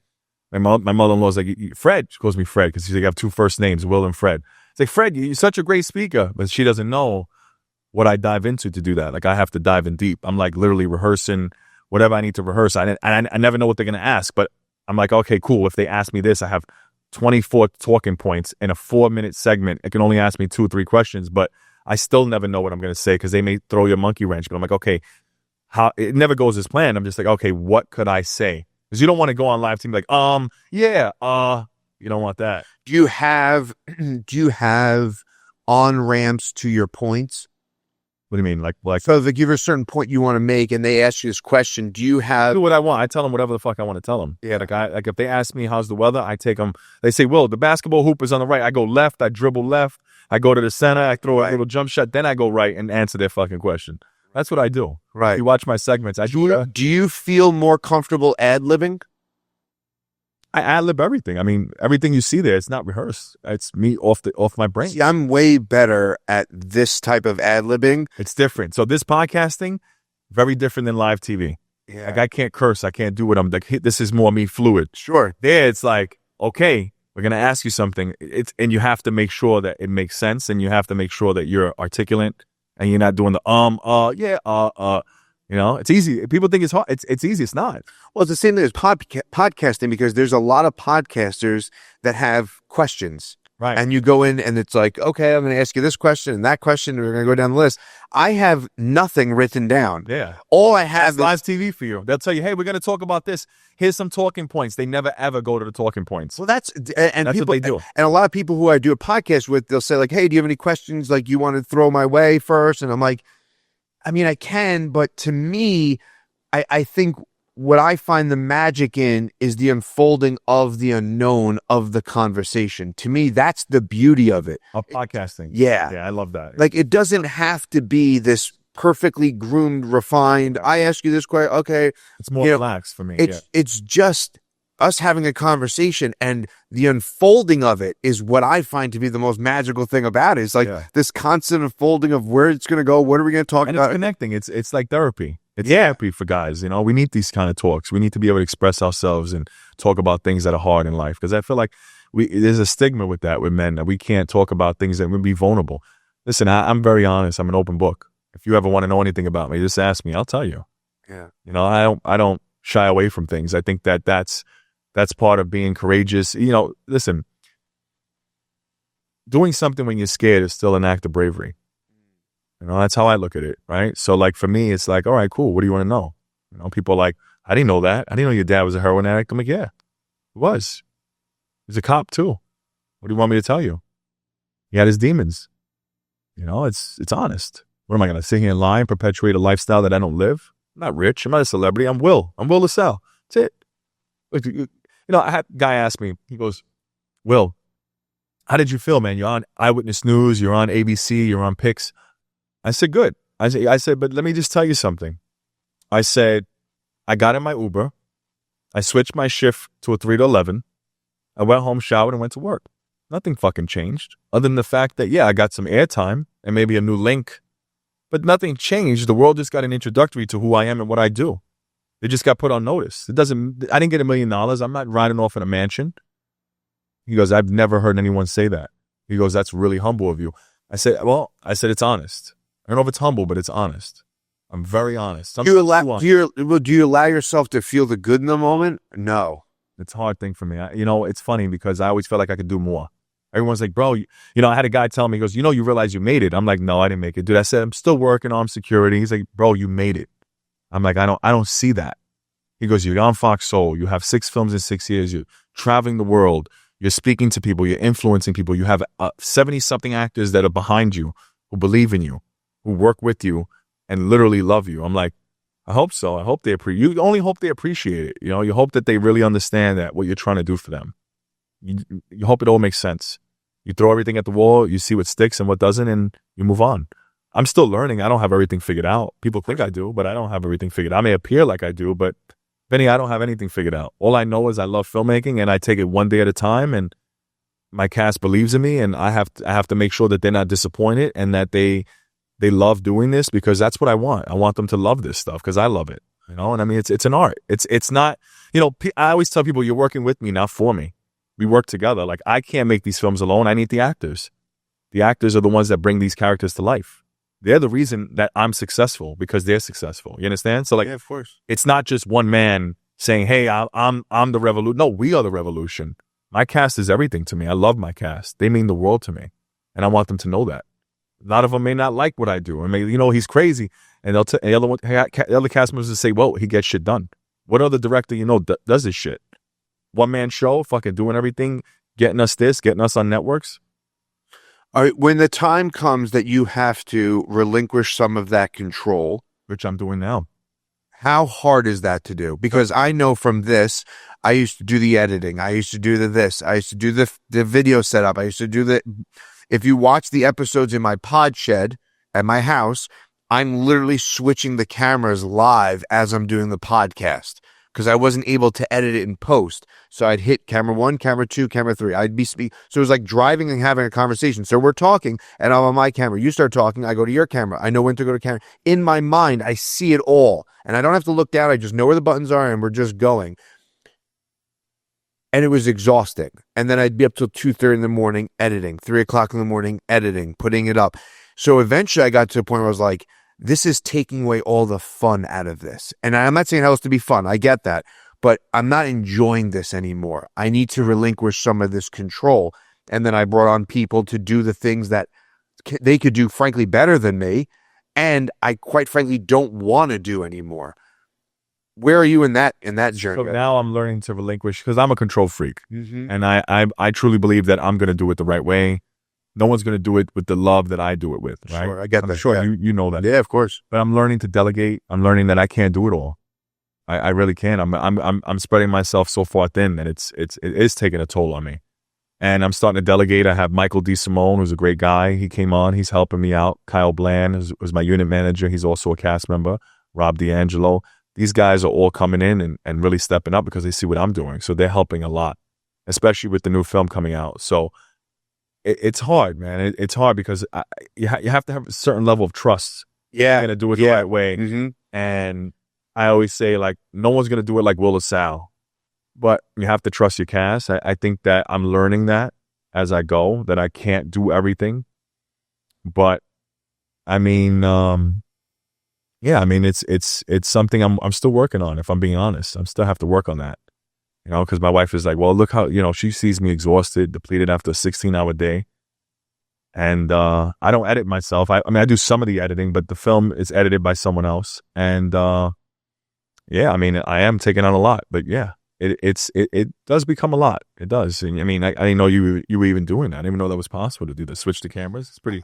I didn't know either. I figured it out. That's crazy. I had to figure it out. You always figure it out. That's how it is, And then you find out that, yeah, you can't. Yeah, that's a great question, because it's funny you asked that, because it's draining. It is. It's draining, but you got, you love it. You do it. I'll be honest with you, man. It's. You hope that it comes out the right way. You hope that when you delegate something, it's done. I don't want to have to micromanage guys, and but I do follow up with everyone. Hey, how's this going? How's this? All right, it's good. It's done. Because we're people. People forget things and people make mistakes. So, but my wife always tells me, Will, you have to take it down a notch. You're very, it's hard. I'm always at 150. Always. You mentioned not doing enough, and that's something that I personally resonate with a lot.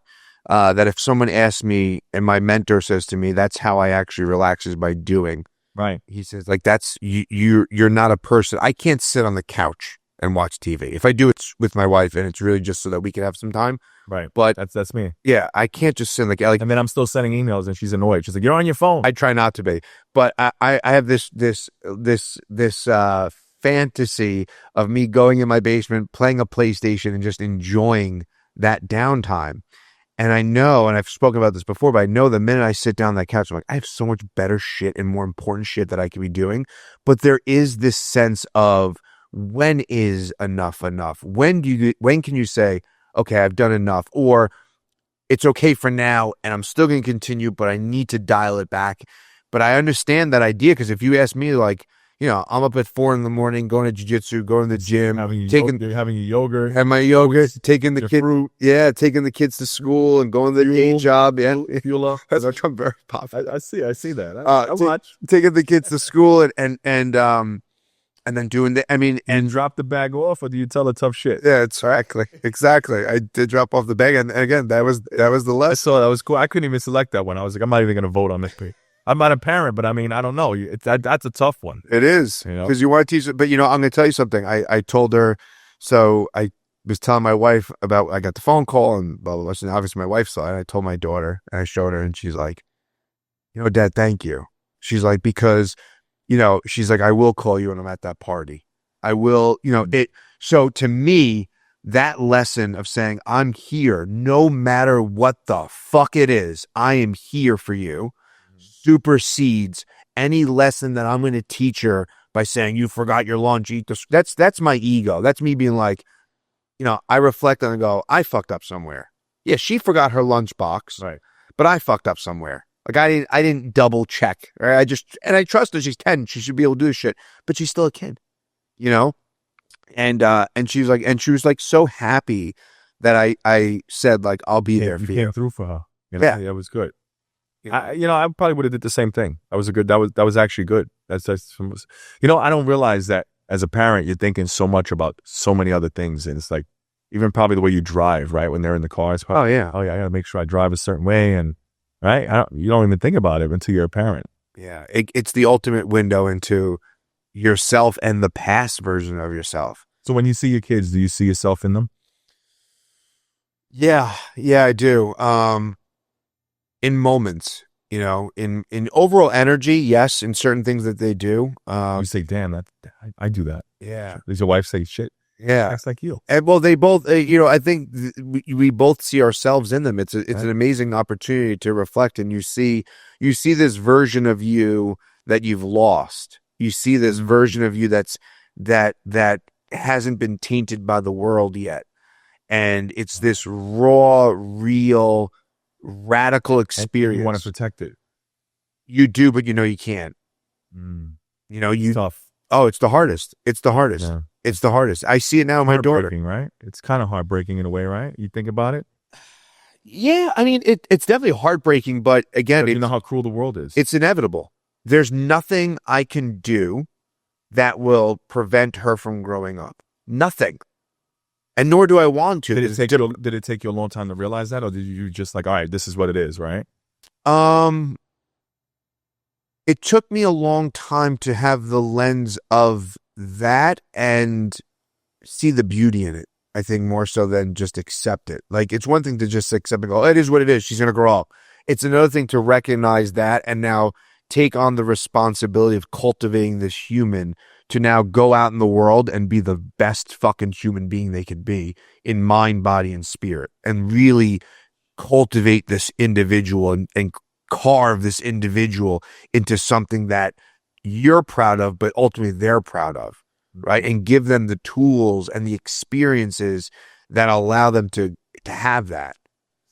It's a very weird experience. It's bizarre, but there's a great poem. I don't remember who it's by, but they talk. The whole arc of it is that children are you're an archer. Your children are the arrow, and they're not meant to stay in your quiver, but you're meant to launch them on their own trajectory to their target. And as parents, we want to keep them so close to us because you want to keep them safe, because there are fucking school shootings and there are horrible things that happen in the world. People. And the reality is that you can't prevent them realistically from any of it. I mean, that guy who was with his daughter, you know, that's what really drew me, is like I was in that moment, I was thinking like, this guy had a whole weekend planned. Like, it's Thursday and he has Friday and he has his weekend planned. Like, there's toys in the house right now. There's a mess somewhere. There's a bath that has to be given. And they woke up this morning and everything was quiet on the Western Front. It was all status quo. And they didn't know that at 6:30 on fucking Thursday, they were going to be in this moment that who knows how it changed their lives. And that is fucking radical. Life. And it can happen at any given fucking moment. We have a false sense of safety. We have a false sense of entitlement when it comes to life. Life is a gift. I think that people need to realize that. You know, a lot of people think that we're guaranteed the next day. We plan, oh, I'll see you tomorrow. I'll see you. Life is fragile. Dude, how often we just say it like, oh yeah, see you. Like, it was funny. I was on the phone with someone. They're like, oh, I'll see you, whatever. And I was like, we don't fucking know that.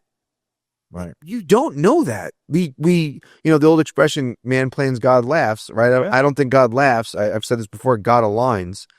And we don't know that. We do take the next day for granted. And when you experience it, and then you have children, you realize how fragile life is. And it is radical. It's crazy. Yeah. I can't even imagine. It's tough. It's probably the hardest job in the world. Doesn't come with an instruction manual either. No, the instruction manuals is your heart. You know, that's the reality. You just have to go based off of, you know, and listen, you're never going to be perfect. I talk about all the time. You're going to fuck up your kid. Well, you're a parent for the first time. You're still doing this for the first time. But even with the second child, right? It's a boy, so it's a different dynamic. It's still the first time. Like, now it's the first time with two. It's the first time with a boy. It's the first time with this new energetic dynamic in the household. So it's always the first time. You know? Yeah. I mean, yeah. Well, kudos to you, man. Thank you. You're doing a great job. Thank you, man. I appreciate it. I want to ask you, I default to, I call them valid humanistic excuses. And they are the voice that come up, and it's warranted to say, I'm tired. Your wife looks at you and says, you're tired. You need to start delegating these things. How do you navigate that voice? Because you know, we see hustle culture, right? Right. Big on social media, the David Goggins of the world, to go. You're a high energy guy. You're very intentional. You're very intense. You're very purposeful, which is beautiful. But at the same time, there is acting in alignment. There is peeling back off the gas pedal. There is being tapped into that flow state. So when those voices of, I'm tired, I don't want to get up, I don't want to deal, those I call them valid humanistic excuses, because it's an excuse. If you draw it out on a long enough timeline, it is an excuse, but it's fucking really close to being valid. I have those every day. Every day I get up, I'm like, shit, man, I got to do this again. I got to do it like I love it, though. That's what it is. That's the dream. Doing it as you love it, but you hate it. I hate waking up that early in the morning. I wish I could sleep later. I wish I could have a day off, and there's no days off for me. Because every day I spend off, someone else is working harder than me. I will never let someone else outwork me. Because there's 1,000 other people who want what you have. What do? You outwork every single one of them. So every day I take off, when I feel like that, I push even harder. Because it's like, okay, if I take off, that's giving my enemy the advantage. It goes back to that rivalry mentality. It's like, I'm not giving anyone the edge. Someone's probably looking at me and going, this guy's accomplished this. I got to beat this guy. Right? Because I do that. I go after someone, I'm like, all right, he's the guy I'm going after. So it's like, I got to make sure that order is so tall, they can't even get to that level. So that to me, it's like, all right, the first order of the day is getting up, gratitude journal, hitting that gym, making sure that my body's taken care of. Now making sure the mind is good. Now making sure my wife is good, the dog is walked, whatever needs to be done. Okay, making sure these emails go out, making sure I email the cast, I update them on the shoot dates, what's happening this weekend. It's a lot, but you just say that's, I mean, oh man, it's a lot. I get it. Yeah. And it's leading everyone, people coming, everyone's problems become my problems. It's another thing when you're making films. This guy's delayed. This one needs wardrobe. This one needs that. It all becomes my issue.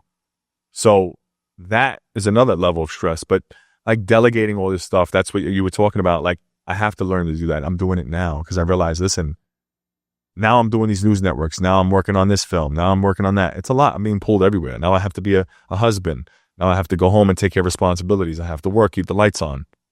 You're being pulled from every direction. You know that. You're a parent. And only imagine, like I said, you got to give the baths. You got to make sure the kids have their schoolwork done, whatever's taken care of. And for me, it's like if I take a day off, I'm like, all right, well, I can't do that because then someone, I become obsessive. I'm like, well, someone's going to come in here and try to take my spot.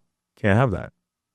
I don't have that switch. For me, it's like I don't know. I don't have. I mean, and I wonder sometimes. Industry with the filmmaking world.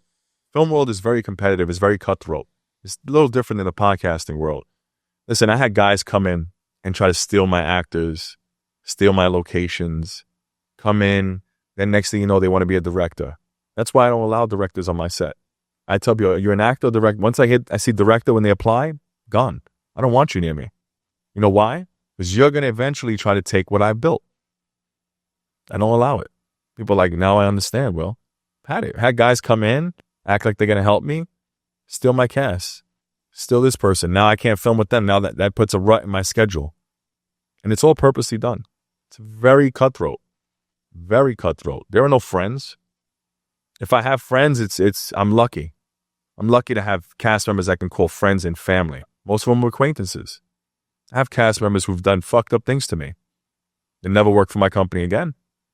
Betray me, shit on my company, shit on my wife. Those people will never work with me again. Giving them every opportunity to succeed, ungrateful. There's a lot of dark side to it. There's a lot of side that people don't see into it. Yeah, it looks great. The finished product looks great. But no one sees the grind. No one sees what goes on. No one sees the egos I have to manage. No one sees the betrayal, the people who try to, come in and take my spot. Say, well, I'm gonna take over. He did it, I'm gonna do it. It's a lot of that. That's why I'm always like, all right, I'm on 200. Okay, cool. This is what has to be. Accountability is responsibility, period. And I hold people accountable. And I tell people, listen, if you want to be in first place, if you want to be the best, you stay with Salle Productions. If you want to do mediocre films, go work with those other guys. Guarantee you in any indie scene, they're not doing what I'm doing. You've seen the quality of security guard. Mm-hmm. That's all me. It's all my eye. Me shooting that entire film, that cinematography. Me selecting and casting all of those actors in those roles. Perfectly casted. I don't think there was one bad casting in that film. No, I'm my film, but that's what it takes. That's a talent. That's all intentional. So it's like, for me, it's like, I have to protect that. You got people in there that feel they should be in my spot. Well, they should be on that news network. You didn't put in half the work to be there. Work for it. I don't believe in handouts. Work for it. I don't respect anybody who doesn't work hard. If you don't work hard, I don't relate to you. I don't know who you are. I don't want to be around you. If you're a person who complains and you're negative, I don't want to be around you. That's contagious. I had a friend. He used to call me all the time, tell me about his prom. Every time I pick up the phone. So the last time I picked up the phone from him, I said, listen, here's what I'm going to tell you. This is the last time I want to hear your prom. The next time you call me, there better be a solution. If not, it's just noise. It's just noise. Never heard from him again. Good. It's tearing you down. You ever speak to someone, they drain your energy? He's like, oh, I got to keep away from that person. There's nothing wrong with that. People think, oh, he's selfish. He thinks he's better. No, I protect my energy and I protect my company. Got a lot of scavengers in the industry. I had guys do the unthinkable to me. And those guys will never work for my company again. They're going to have to watch. They were a participant and now they're going to be a spectator. And that's what they're doing. Watching. Deny them access. These guys are something else. You want to deal with, let me tell you something. You take a big mental hit on your mental health when you work with certain actors. Not all. I've been blessed. Some of them will drain the shit out of you. So I'm very selective who comes onto my set, who I bring into the La Salle family. Very selective. Extremely. Not everyone gets to come in here and work with me. And I don't work with any other directors, and I'm exclusive to my company. You'll never see me on another independent film, ever, unless it's my company. And there's a reason for that, because that guy is not going to put the level of care and the level of quality that I'm going to put behind that. So I can't trust that person to do that. I have people ask me, hey man, you want to? Nope. Sorry.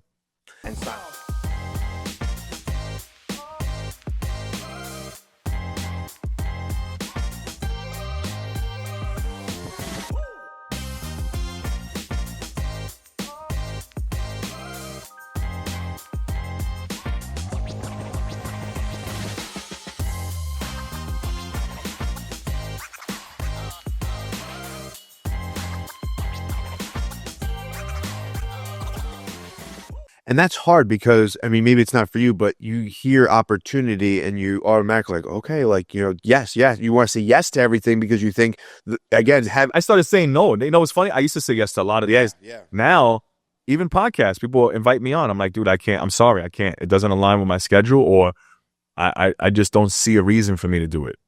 You know, it has to be like, I have to see the energy. I have to see, what are you doing? What are you doing? energy's huge, man. What type of person are you? You know, I want to see. I look at that. Like, look how long it took for me to get on here with you. I mean, you were trying to plan this. You were busy. And then I was like, you know what? I'm going to work with Vinny. And then our wives ended up knowing each other and working with each other. And things just worked out. But like, now I'm turning shit down. Now I'm like, listen, if this doesn't align, I can't do it. Yeah. You know, I had an actress come in and she's like, well, I'm away these dates. I said, well, it doesn't work. You can't work with me. Like, I'm not going to revolve my film schedule around you. This is when we film. This is what it is. If you fit it. And that comes, and again, I mean, people could look at that and go, well, fuck him. He's a dick and all that shit. Oh, yeah. But it also comes from a place of knowing who you are, what you're trying to accomplish, your goals, your aspirations, and allowing nothing to get in the way of that. No matter who you are, what you are, how much it is, no matter what, this is what I'm going for. This is my integrity. This is what I hold to a high standard, and I'm not allowing anything to get in the way of that. I had guys come in for the security guard when I was casting for it, and they ended up giving me a hard time, you know, with their schedules and stuff like that. And I said, okay, I moved on. Those guys regret it now. Let me tell you something. They're looking at this film and they say, shit, what a success. That could have been me. Listen, I'm not waiting for you to make things happen. If you don't align, you're gone. That's it. There's somebody as they'll never. Do you know instantly, like the energy? Are you like, yep, this isn't going to work? 99.9% of the time. Have you refined that? I mean, obviously that just comes from experience of being able to. Yeah. Now with me, becomes tangible. Now with me, I want quality. I don't care how good of an actor you are. If you're a shit person, I don't want to deal with you. It's hard to find that combination of a great actor and a good person. Usually it's hard to find that because usually, you know, actors have their ego. You know, it's a tough business. They have to sell themselves and, you know, promote themselves. And I get that. But like, I want good people. Because then you're going to become a headache down the line for me, and I don't want to be bothered with you. I have to deal with 70-something personalities, however long the cast is, 30-something, 50. It's 58 cast members in security guard. That's 58 personalities I have to deal with. That's a lot. So at that point, it's like, okay, cool. You give me an issue. You'll never hear from me again. I don't want you for the next film. If I bring you back, it's because I like you. We work well together. You're a good fit. That's what this is. If I don't call you back, I don't want you back. Just what it is. Nothing personal. It's just we don't align. Yeah. You know, I learned that. I used to just like, you know what, I'm beating a dead horse. Why am I worried about this guy when there's a million other actors that are reaching out to me? You know, and some of them like to waste your time. Some of them are full of shit. Some of them are sitting here, hey man, I want to be in your movie. You know, I set up a Zoom call with them. They don't show up. Never again. It's the easiest way to be gone. You're done. I will never look at you again. Now they're all coming back. Hey, remember me? No, I don't. I won't even answer you. That's it. Now that's power. That's like, okay, fuck you, dude. Like, I know what I have. You didn't realize it. Now, the actors who believed in it, they're a part of the cast. And they're going to get that exposure. Who knows? Somebody may see that film and say, you know what? I want that guy. I want that guy. That's all it takes. All it takes to get discovered. Just like Fox took the product, all it takes is someone to say, you know what? That security guard film. Let me see it. Boom. The actor instantly. Connection, done. The guy's working on a big set. That's how it is in this industry. It takes this one film, one thing. The trailers what really got me the media attention. When they started seeing the trailers and I started pitching the trailer, that they had them hooked. Trailer 2 for the security guards would really garner me a lot of media attention. When I threw that trailer out, everyone was hooked on that. Everyone was like, bro, we want you to come on. News 12, New York 1. I was like, oh shit. All right, cool. I got something. Yeah, I got something. I mean, it was trailer 2. That's what really ignited the fire. And it was like, all right, well, how do I make trailer 3 better? And I did that. And then it was the trailers, man. Honestly, it was really the trailers that really. And trailers. They didn't even have to see the movie, but they saw the quality and like what they saw visually. And sometimes, listen, you can make a hot trailer in the film. I was just going to say, you can make great trailers. You think shit trailers and it can be a great movie. You can give away too much. You can give away too little. Like the trailers, it's a very temperamental thing, the trailer. Yeah, I took my time editing that. It took me to edit trailer 2. It took me about 2 months. I was really picking the right song, every shot was handpicked. Like And editors know that, and filmmakers and creatives, you have to pick that right shot to go with that story at that right beat and that crescendo. And it's like, how do I bring them in? And I'm always thinking about that. I'll hear a song. I'm like, that's the trailer for Veteran. That's the trailer for this. I vision it. I'm like, okay, this is what's happening at this particular moment. It's an art. It's obsessive art for me. That's what it is. But it's therapy. I love it. What's a criticism that you've received that you think was warranted or valid that may have like struck a nerve in you, but it had some merit? Criticism? Well, from this film, from the security guard? In general, the security guard. Let's go with the security guard just because. I had people tell me I'm a shit director. I just hold a camera. Came from a cast member who's no longer with us. He told me I'm a director who holds a camera. And it ignited a fire in me. I'm like, okay, cool. I'm going to show you what I am. I mean, people have trashed me. They told me I suck. They trashed my film. They wrote bad reviews on security guard. But listen, I'm not a $100 bill. Not everyone's going to like what you do. That's the art of putting out anything. Whether you put out music, podcasting, not everyone's going to like you. You're not going to be everyone's flavor. You're not Baskin Robbins. You know? So it's just what it is. It's just like, I let that criticism, it just ignites a fire in me. I'm like, okay, cool. I can't please everybody, but what I can do is I'll listen to certain things. Like if they say, hey, look, the audio was bad here. That's honest. That's honest. I'll take that. That's good criticism. But I'm always weary of who gives the criticism. Like if someone who's not a filmmaker is giving me criticism on my film, I'm not taking your criticism. Right? Would you take criticism? Would a fat guy, would a fit guy who's ripped take fitness advice from an overweight guy? Right. That's the reality. So like when people are like, hey man, you could have did this, I look at who they are. I'm like, okay, who is this guy? Irrelevant. It's not honest. Irrelevant. It's like, irrelevant. I'm not erroneous on both counts. You know, it's funny because before I would respond to everything. Now I don't respond to people. I'm just like, yeah. And I'm big on communication. So for me not to respond to you, that's me telling you F you. So like I had a guy tell me like, yeah, man, I would have ended it this way. Okay, cool. Like in my mind, I'm like, dude, like how many films have you made? What have you done with your life? I'm not taking criticism from you, right? Would you take advice from a person who's not a parent? No. Look at them like, all right, well, not a parent, dude. You would never understand what this is. Yeah, I can't even give you that advice because I'm not a parent. Like I would never do that. I would try to like empathize and like, I don't know what that feeling is. You would know. Another parent would know. You understand? So like I'm not in a position to give you that advice. But you got a lot of people who think they're qualified to just throw their 2 cents in. I'm like, cool, you can do that. Your opinion is your opinion. But I'm very critical on who I take criticism from. So like, doesn't matter what they say. It's just noise to me. It's like, okay, cool. I got to work harder. I got to work so hard to cast a shadow over this guy that no one even knows his name. I mean, I had guys literally do the worst to me, betray me, try to take my company from me, trash my wife, you name it, man. I mean, I've been through it all. I mean, it's learning curve. You learn that you can't want success for someone more than they want for themselves. And I've learned to cut ties with those types of people. I would never deal with those types of people ever again. They'll never have an in on my company. They'll be watching me be successful while they could have been successful. So they're irrelevant to me. They actually mean nothing. So in reality, I just look at it and I'm like, okay, cool. I'm going to work so hard that you're going to hate your life. I'm going to make sure you hate your life. And you watch me? Because the best revenge is success. It's the only revenge. So I'm going to make sure you watch. All the doubters, all the people who laughed at me, they're all asking me to be in my film now. Hey, man, can I be in your film? I don't even answer them.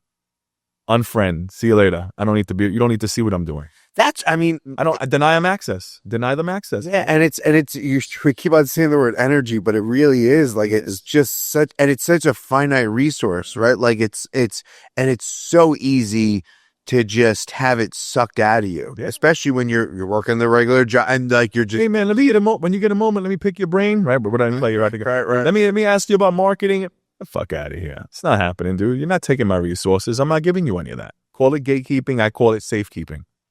Okay, I'm not dealing with any of it. I don't have any tolerance for it. I never will. So it doesn't matter who likes me, who doesn't like me. One thing you will do is respect me and respect what I'm doing, and say, shit. You know what? The guy says what he's gonna do. He does it. The work shows in itself. So, I don't have to compare myself to anyone. There's no other independent filmmaker doing what I'm doing, period.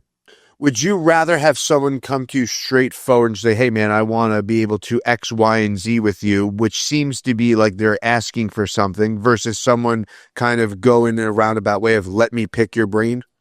I hate that. Yeah. I'd rather them be straight up, but most people are not going to do that. Like, for instance, I had this guy, not going to mention him. He got his film on Netflix and Hulu, right? So I'm picking his brain. But I did it in a way where I was like, hey, listen, I'm honored. I'm very inspired by you doing this. He got his documentary on there, which was great, which really ignited in me. Like, most people get jealous. I get inspired by that. I'm like, okay, what is he doing to be in that position that I'm not doing? Because he's definitely not working harder than me. So does he know someone? Does he have the right PR person? Does he have the right distributor? Who does he know, right? So I went up to him, spoke to him. He was standoffish, which I get because I would be the same way. But he's like, yeah, very pompous. Ended up like not really giving out any information. Now he's hitting me up on LinkedIn all the time. Hey, let's connect. No, I don't want to connect with you now. When I try to connect with you, and I didn't even ask him, I just say, hey, listen, let's talk about things. I'm getting media press. Maybe we can help each other out. We can do things and maybe, whatever. No, right. Just see where it goes. I said, listen, I know how it is. I know, I don't want you to think that I'm a taker. I'm a giver as well. Like, if we work something out, we'll figure it out. We help each other. It's all right, cool. Never heard from him. Now I'm hearing from him. It's too late, bro. I don't want to be bothered. That ship sailed. I'm done with you. It's the truth. It's who I am. I don't. There's nothing to talk about anymore. Because when you had that chance to speak to me, you didn't do it. So I'm busy. I don't have the time. I'm gonna figure it out on my own, and I'll get there. And I'm gonna use you as the drive to make sure that I get where you're at and go higher. So that's what I do. I'm programmed that way. Like, he's the guy I'm going after. I'm gonna annihilate everything he's doing and be better than him. So I always think that someone's doing it to me. So I'm like, I got to make sure that I set the bar so fucking high that they can't even reach that bar. That's what this is for me. It's that. It's obsessive. That's why I tell people they won't. You name another independent filmmaker who's better than me. Name them. And they're like, name them. Who's doing it? No one. No one's going to give their time like this. No one's going to sacrifice their fucking marriage, their fucking financial status, their whole life. They give up their summers, give up their whole youth, your time you don't get back.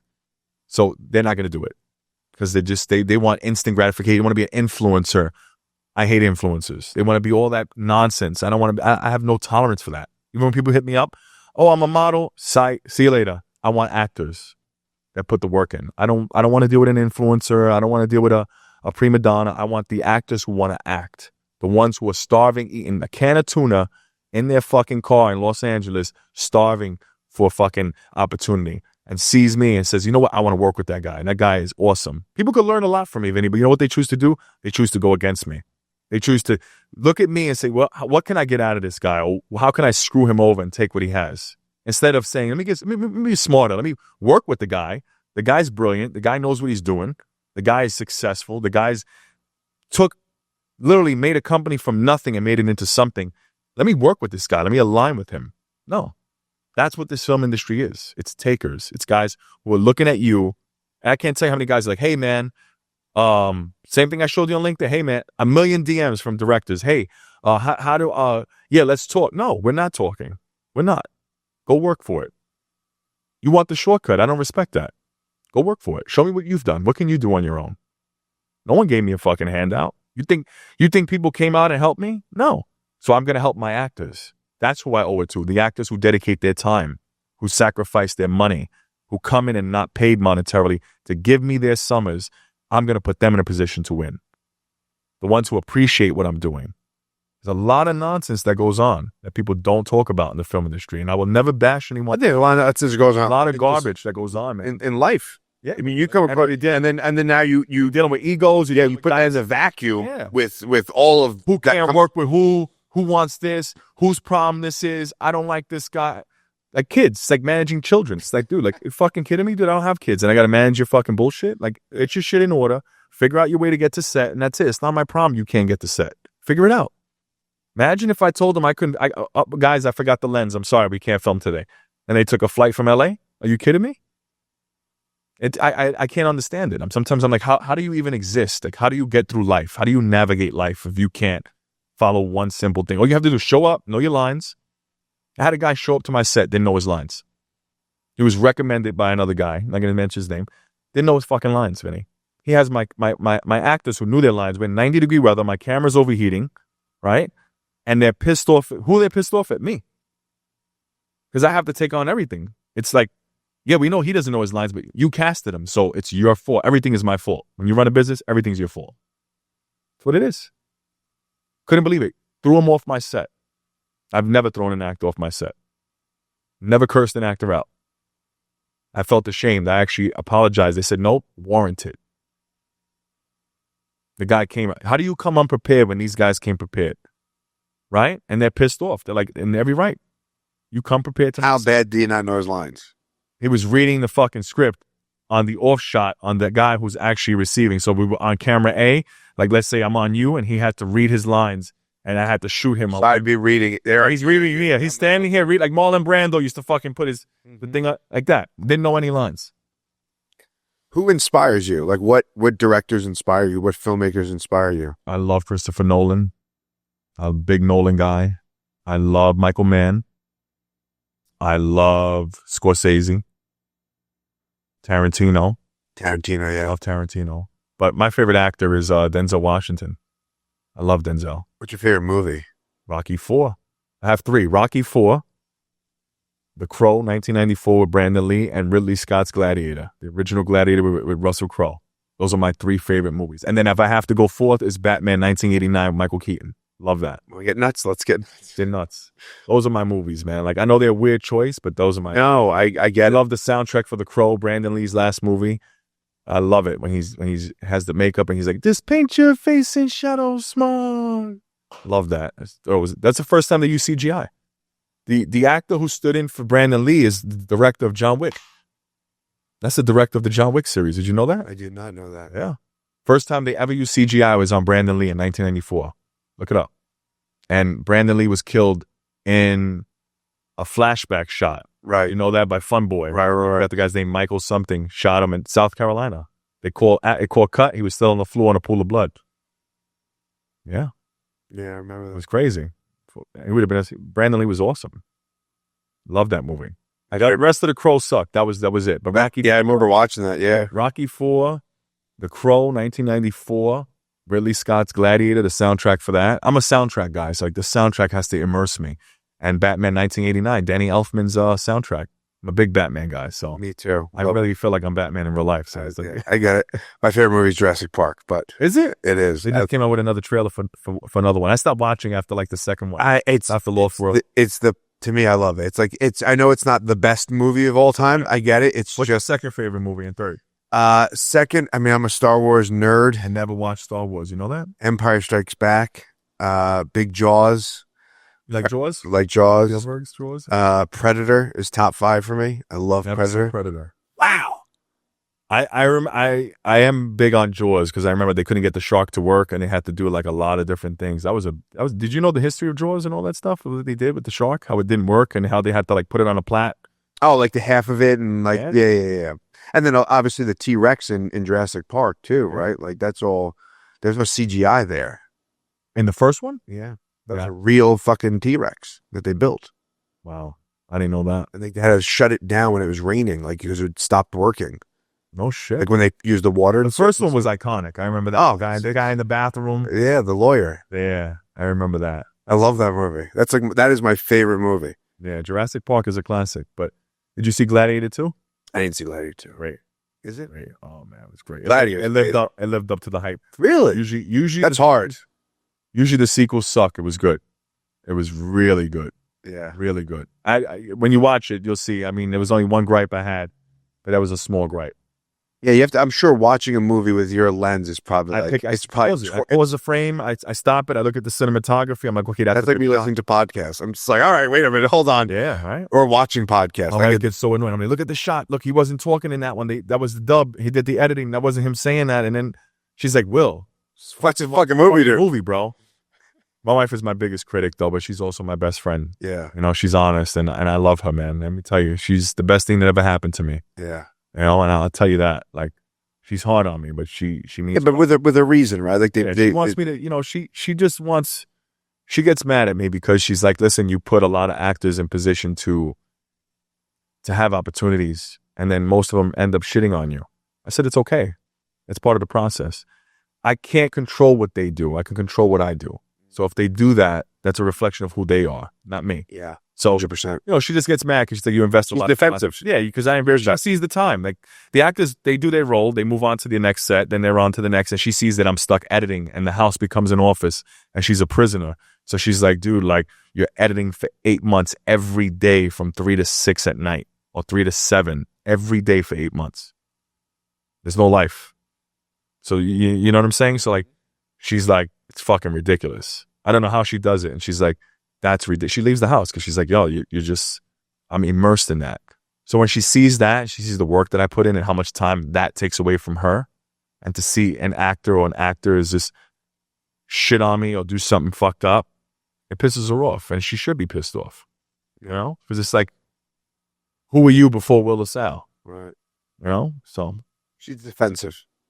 she is. She's protective, and that's what it is. But I mean, listen, you know what? I do it because I know the right actors and the right people will always appreciate what I do. Yeah. So Yeah, of course. if I let that actor or the other actors who've done me wrong, Or anything. If you let anything anything, like, right, then I'm no better than anyone else. Then I'm like, all right, well, no, I'm not going to let that shape me for anything. I'm okay. That's who they are. I'm still going to give the other actors and still promote them and still make sure that they have a platform and they're respected. And that's all it is. You ever read the 4 Agreements? No, never read it. I'll give you. I don't read much. I should read. My wife always tries to get me to read. I'll give you a copy. I don't even have time, but I'll give you a copy here because it's like these 4 rules of life. And one of the biggest ones, take nothing personal. Nothing. No matter what happens to you, how extreme it is, take nothing I got to work on personal. I got to work on that. Because everything is a reflection of someone else and their projections onto you. And when you start to realize that, and it's very hard, of course. I struggle with that. I struggle with that because you know what it is with me? It's like, I try to do right by everybody. And when someone does something to me that's fucked up, I'm like, all right, well, cool. I take it personally. Yeah, but in that last, you just said that's a reflection of them. It is. But when you attack the company and you attack personal things in my life, it becomes personal for me. It's like, okay, cool. It's hard. I got to work on it. But I'll give you the book. Yeah, definitely. Maybe let's help you. It's just, it's just, like I said, I just want to be the guy that helps everyone out and helps the actors out and gives them a voice. Because they're looking for someone like me. Someone out there is looking for some guy like me to work with. And say, man, if I can only get that guy that will see my passion and have the same drive. Like, we're always looking for that person. Like, right? I'm sure people are like, hey, man, if I had 3 of you, like, how much could you get done, right? If you had 3 Vinny Bruscos, like, right, you get, think about that. So it's like maybe there's someone out there, and I always think about, you know what? I'm going to keep working hard and not going to change who I am for anyone. It's who I am. Yeah. It's who made me who I am, and that's it. So yeah, one of the biggest things that I think most people want to be is seen, right? It's seen, heard. For who they are, right? Yeah. Seen and heard for who they are. And especially in a world of film and social media, it's very easy to project yourself in a way that isn't who you are. Yeah, there's a lot of that. And that's where I try to stay away from. That's why I don't deal with the influencers. I want the actors. I want the ones who put in the work. I got actors that are in theater actors. I got guys who really put the work in, man. They actually put hours in. They go to fucking Lee Strasberg Academy. They're working on everything, man. And let me tell you something. I respect them because they strive to be better. And that's what I want. I want those types of people with me. I don't want the people who are like, hey, man, I want to be in a movie. No, you're not going to be in this movie.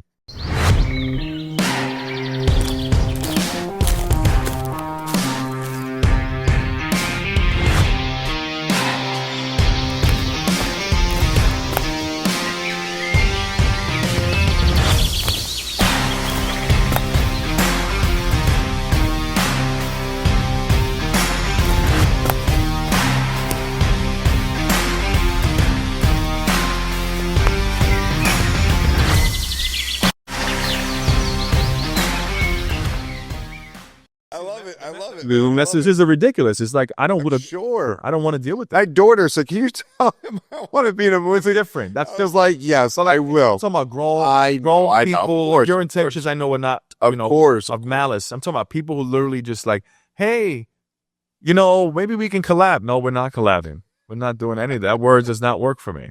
It's a no. You're not even getting a response from me. I'm deleting the message and I'm not even dealing with you. What are you working on now? Working on The Veteran. That's the 7th film in 7 years, man. That's coming out in 26. That's going to be big.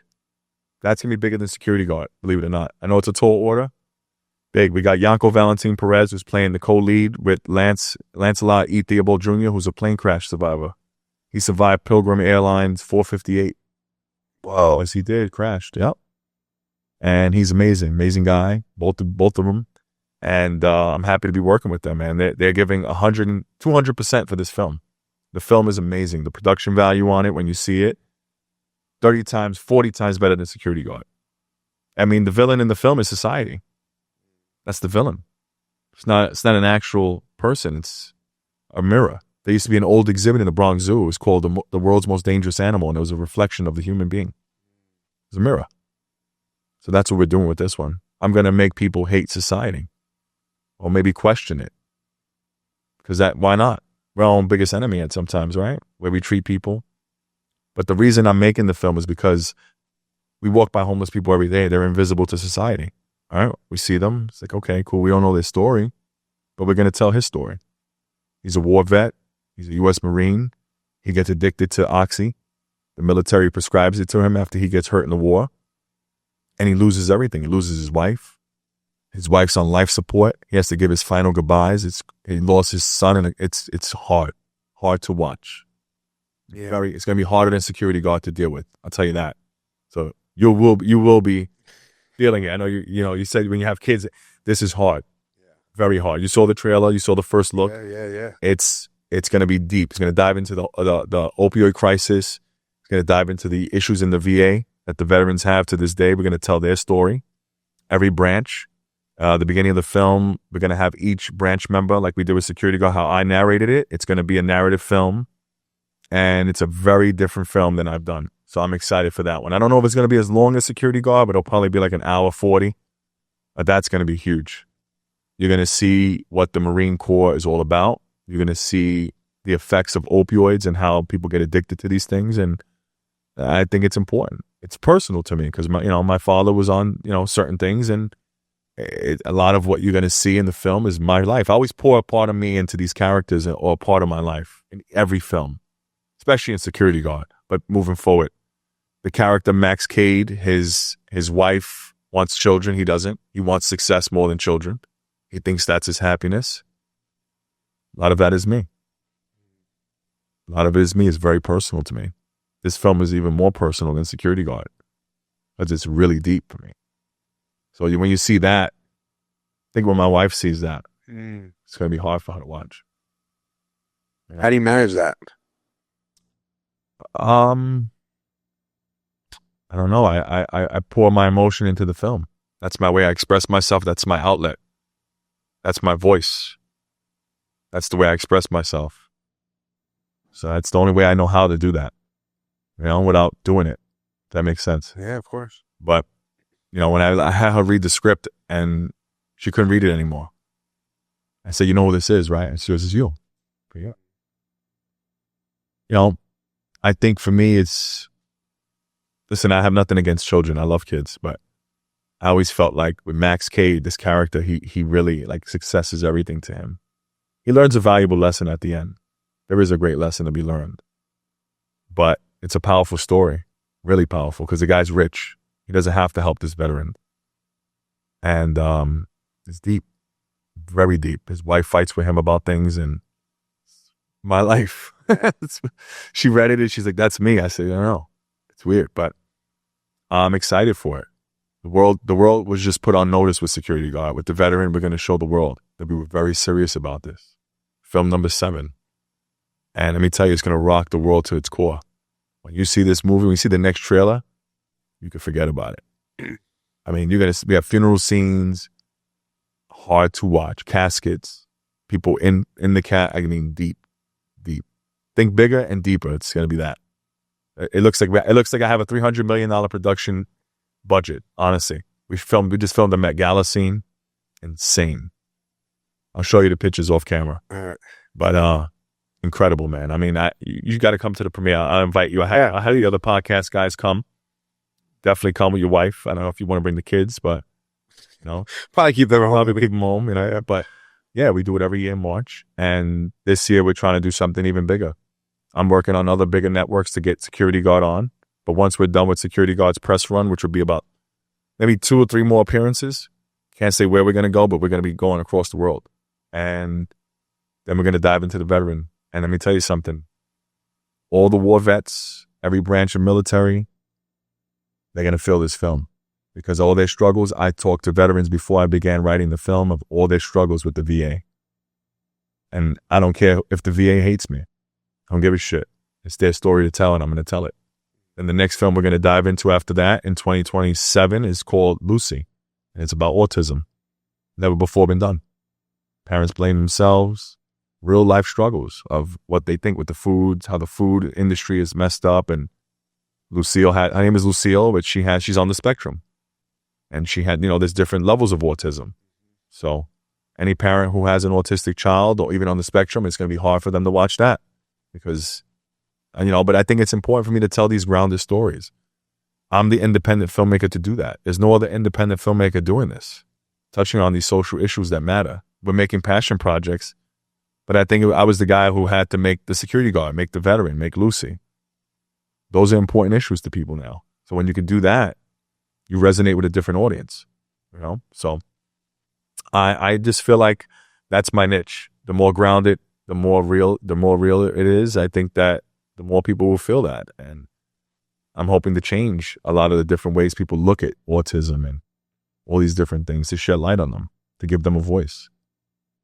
Yeah, because they are the things that everyone knows about. People want real. People don't want bullshit. Yeah, but we all know it. I see a homeless guy every day. I go to jiu-jitsu in the morning. He's sitting there, hey, good morning. We don't know his story. I don't know his story. And that's why I want to tell it. Because behind, how did they get that way? You're like me in the sense that the curiosity is what pulls you. Yes. The curiosity. I'm the same way. I'm a big people. Oh, well, for dinner, my wife will be like, hello. And I'll be staring. I'm making up a whole story of what's happening right now between these people and the dynamic and all this stuff. And you don't know, and that's the other part of it. Is like you don't know people's story. You don't know what's going on behind the doors, behind their eyes, and when you could recognize the human in someone else, whether they have autism or whether they be a veteran. My father's a veteran. My business partner's a veteran. Wow. And they've shared things, but not to the extent that they probably want to or should. A lot of them keep things in. A lot of them don't really talk about it because it's like frowned upon or they don't want pity or they want to, but to me, I'm the guy to tell their story. Or at least try to tell it from the lens. I mean, who else is going to do it? The security guard was waiting for me to make that film because no one was ever going to touch that film. Think about it, right? No one fuck gives a shit about a security guard. I used to think people used to call me, security. And I was working in schools. I hated that fucking word. And then I was like, you know what? I'm going to use it. I'm going to use it. I'm going to use the word I hate the most. I'm going to make a film out of it. Who does that? Me. Turn a negative into a positive. It's what you do, man. I just took every brick they threw at me, I made a staircase. That's all I did, man. There's nothing special. Like I told you, Vinny, nothing special about me other than the fact that I just want to make these films. When I leave this earth, I want the world to know Wilfred La Salle left his footprint. He paved the way. He showed everybody what's possible with nothing. Nothing but just passion and grit. And an obsessive guy who just can't stop thinking about film. That's all this is. And I hope that people can see that and say, you know what? I'll fucking take him any day. That guy's, that's the guy I want. The guy I want to work with. And not only that, but take that and find their version of it. Yeah.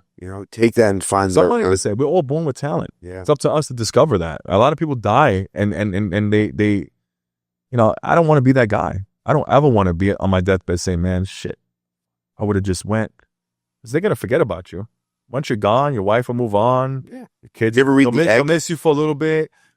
They'll probably remarry. Who knows, man? I mean, listen, that's what he was a good guy. That's it. You're a memory now. You're gone. You ever read The Egg? No. I'll send it. I got to read books, man. It's not a book. It's a short story. Yeah, it's very quick. It's a quick read.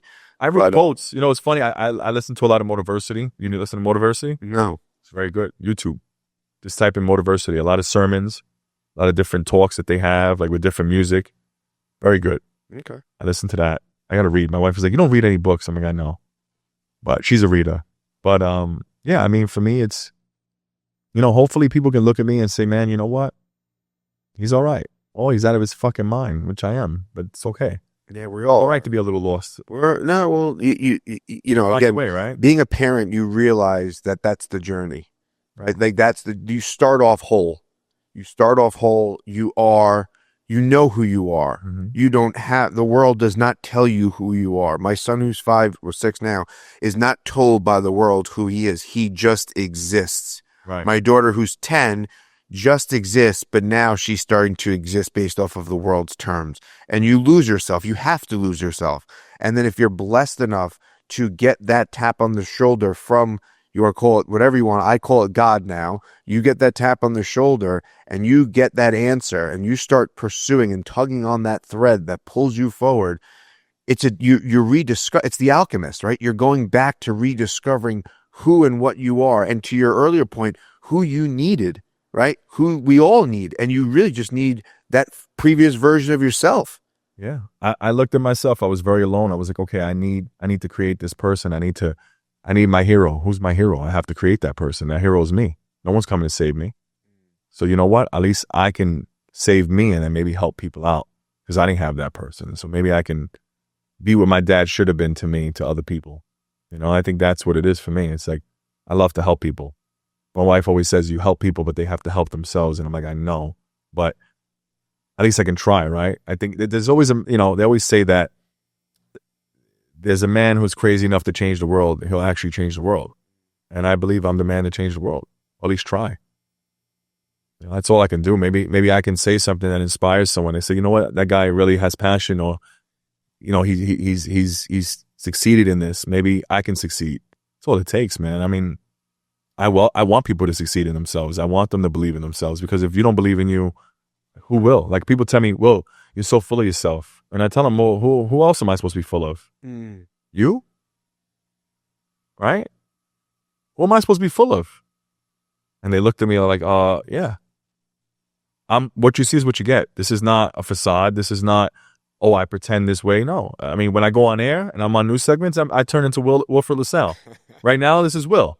But it's the same guy. It's just I have to create that guy to have the confidence, to not have that anxiety, to do that, to get through those segments. Everyone does that. Everyone's wired a different way, whether they believe it or not. Like, in that moment, you had to become, like, it was like, boom, do. Like, that was the superhuman you became. You don't realize that we all have that tick and that switch. All of us. Flight or fight, you'll have it. Everyone has it. Like, when people say, what would you do? I'm saying, I don't know. I'm not going to tell you what I would do, because I don't know what I would do unless I'm put in that situation. Because if I tell you what I think I would do, I probably wouldn't even do that. And that's not honest. And I want to be honest. I don't like not being, to me, I despise people who are not honest. Like, be honest. And my wife is like, that's not realistic. You can't expect people, you can't expect you and other people. And I'm like, I know. And that's what gets me like a little annoyed. I'm like, fuck, like, yeah, you're right. They're not like me. And that's why But that's the beauty of it too. It is. It's frustrating. I'm learning to deal with it. I'm still learning. We're still a work in progress, Vinny. But I mean, you learn. I mean, I'm sure you're learning from your kids. You're learning from the things in your life. And, you know, you have a successful podcast, and you were nice to bring me on and let me ramble and tell my story. And oh man, I appreciate that. I appreciate you coming on and sharing your story, because I think it's a story that's so rooted in authenticity. And that's the biggest thing is really rediscovering that person that you are deep inside yourself and following that thing, whatever that thing is, however that thing's expressed. And it doesn't have to make sense to anyone else. Like, I help people, like, they're like, how did you know? I'm like, dude, you won't know. You just do it. Yeah. And people are going to think you're going to be misunderstood. People are going to look at you like you're batshit crazy, but it doesn't matter. It doesn't matter what they think, right? This is your life. You're the CEO of your own life. You hire, you fire people, you promote and demote them. This is your life. You're only getting one go around. And I knew that. And I was like, all right, well, you know what, man? I'm in my 30s and I'm going to do this. And this is it, man. This is what I'm going to do. How many people can say that they find that? Some people, I'm doing a 9 to 5. I'm just going to do this. I'm just going to do that. I'll just, I'll chase the pension. I got buddies of mine who are on the job. I'm like, oh, I can't wait to retire. And then what? And then get your pension and wait to die? That's what you're going to do? Well, we're sold this false sense of what a retirement is. Like, oh, you worked a job, you retire, and then you're happy. And you're like, happy. But why do I have to be happy at 65 or 70? Like, why can't I just live a life that I enjoy waking up to every single day? Right. Like, why can't that be the standard? Why can't that be the bar? Why can't that be, why do I have to squeeze living into life? Why do I have to shove 10 pounds of shit of life in a 5-pound bag just to enjoy it? And I subscribe to that same mindset of like, it doesn't, just because it's this way doesn't mean it has to be this way. And it certainly is not going to be this way for me. Like, listen, I came from a family of civil servants, and everyone's like, doing the film stuff, like even my mother thought I was crazy. She was like, and now she's like, I'm so proud of you. Oh my God, the whole family sees you. I'm like, Mom, I saw this years ago. I knew this was going to be my life. I knew that I was going to do these things. You just didn't see it. But again, it doesn't matter what they see. I see so much bigger for myself, and it's going to happen. And it's already happened. You're just walking the path towards it. Thank you, man. I appreciate that. I just, it's hard for me to see it because I'm in it. And oh yeah, no, I get it. There's a guy I was telling Rob, my Rob D'Angelo, I love him. He's my Scottie Pippen. I tell him I'm Jordan, he's Pippen. And he was saying, Will, man, like, that's why you gave me hope. He told me, that got me emotional. He goes, you gave me hope, man. You made me see that people actually do what they say. If there's one thing I learned about you, you're one of those guys that you're not a bullshit artist. You whatever you say you're going to do, you do it. If you tell the cast you're doing this film, you do it. That meant a lot to me because you don't hear that. I'm always doing so much for the cast. I never hear the cast actually take time to say, you know what, Will, man, thank you for what you fucking do for us. Thank you for everything you sacrifice. Because it's easy to see, oh yeah, he makes it happen. It's good. When you handle everything, everyone's like, oh, he's good. It's fun. Yeah. He's good. He'll figure it out. Yeah. But the truth is, I'm still figuring it out. I don't have it all figured out. Sometimes I don't know what I'm going to do. I still don't know what I'm going to do, but I just find a way or I find an excuse. And I'm just like, okay, cool. Like, we got to shoot this weekend. I don't have a location. Okay, cool. I'll be looking on this website to see if we can shoot there. Or, that's how you get you figure it out. You lack resources. You tend to become resourceful, right? Yeah. So it's like, all right, well, I got to figure this out. This guy's taking a flight from Florida. I mean, literally, they're all taking flights. I got guys coming in and I'm like, oh shit, it's Friday. We're shooting Saturday and I still don't have the location. And I'm up till 1 a.m. like, all right, yeah. Walking in, tired. They don't know. They're like, yep. They don't know that I just got the location a couple of hours before. I always say, I can't waste their time. Nothing's nothing till it's something. Isn't that something? Yeah. And that's just what it is, but I can't let them down. Like I told you, I can't let these guys down. None of them. And you're not gonna, because you have the lens that you don't want to, and that's they mean the world. Most important. They mean the world to me, Vinny. I don't think they know how much they saved my life. They've given me a lot of hope. They're the ones that have given me purpose. So I'm forever grateful to my cast members because they're everything. The films, I would never make films if it wasn't for them. These films would never happen. The Veteran, Security Guard, Graves, Oculus, Hilo II, Hilo III, Hilo, none of it would happen without them. They didn't believe. They didn't come on and say, all right, well, we're going to do it. We're going to do it. We're going to dedicate our time. We're going to give away time from our families, and we believe in your vision. That's big, man. Yeah. Having someone believe in what you're building is super powerful. And then having someone say that they're proud of you is one of the... And it's hard to get that. It's hard to get that even from my wife. My wife is very hard on that. But yeah, I mean, it means the world to me to hear that, to know that, all right, Will's doing it and he's making it happen. And even my brother, I don't really speak to him like that. My brother Dylan, he's like, I'm proud of you, man. Like, you're doing this shit. He has a daughter. My youngest brother has a daughter. And he's just like, we're watching everything you're doing and we're proud of you, man. Like, you really are, like, it's outside the norm for them to see this. Like, my wife's, her whole family's civil servants. They used to getting these jobs and, working for the city or working here. And it's like, well, Will's a filmmaker. What? What? What do you mean? Tell me, what? That's not realistic. Oh, it's foreign to them. They're supposed to question it. They don't owe me anything. Yeah, you need the resistance. I need it because it fuels me. We all do. I need the rivalry. I need someone to tell me I'm shit so I could be like, all right, cool. I got to come out here and attack them. It's a part of it. You have to have a part. You have to have the part of it that is unconventional, that gets questioned, and that makes you every day. And then you question yourself, and then you kind of shake it off. Like, that's bullshit. I'm just hearing the noise in my head, right? Well, I'll tell you this. I've never felt like I wanted to quit. Like, it's never an option. It's never entered my head. Like, hey, man, I'm quitting. No, I'm going to finish these films that I set out to make. I have, it's 9 films right now. I have a 10th one I'm thinking about making. Will I make it? Probably. And that'll be big. I actually got that idea from when I was on Good Day New York. It's about a reporter. How his life is in shit. When lights turn off and the stage is off, his life is dark. He's going through a divorce. But when he gets on there, he has this reporter voice. Like, it's Jim Taylor. Yeah, hi. Yeah. He's miserable. Inside, he's dying inside.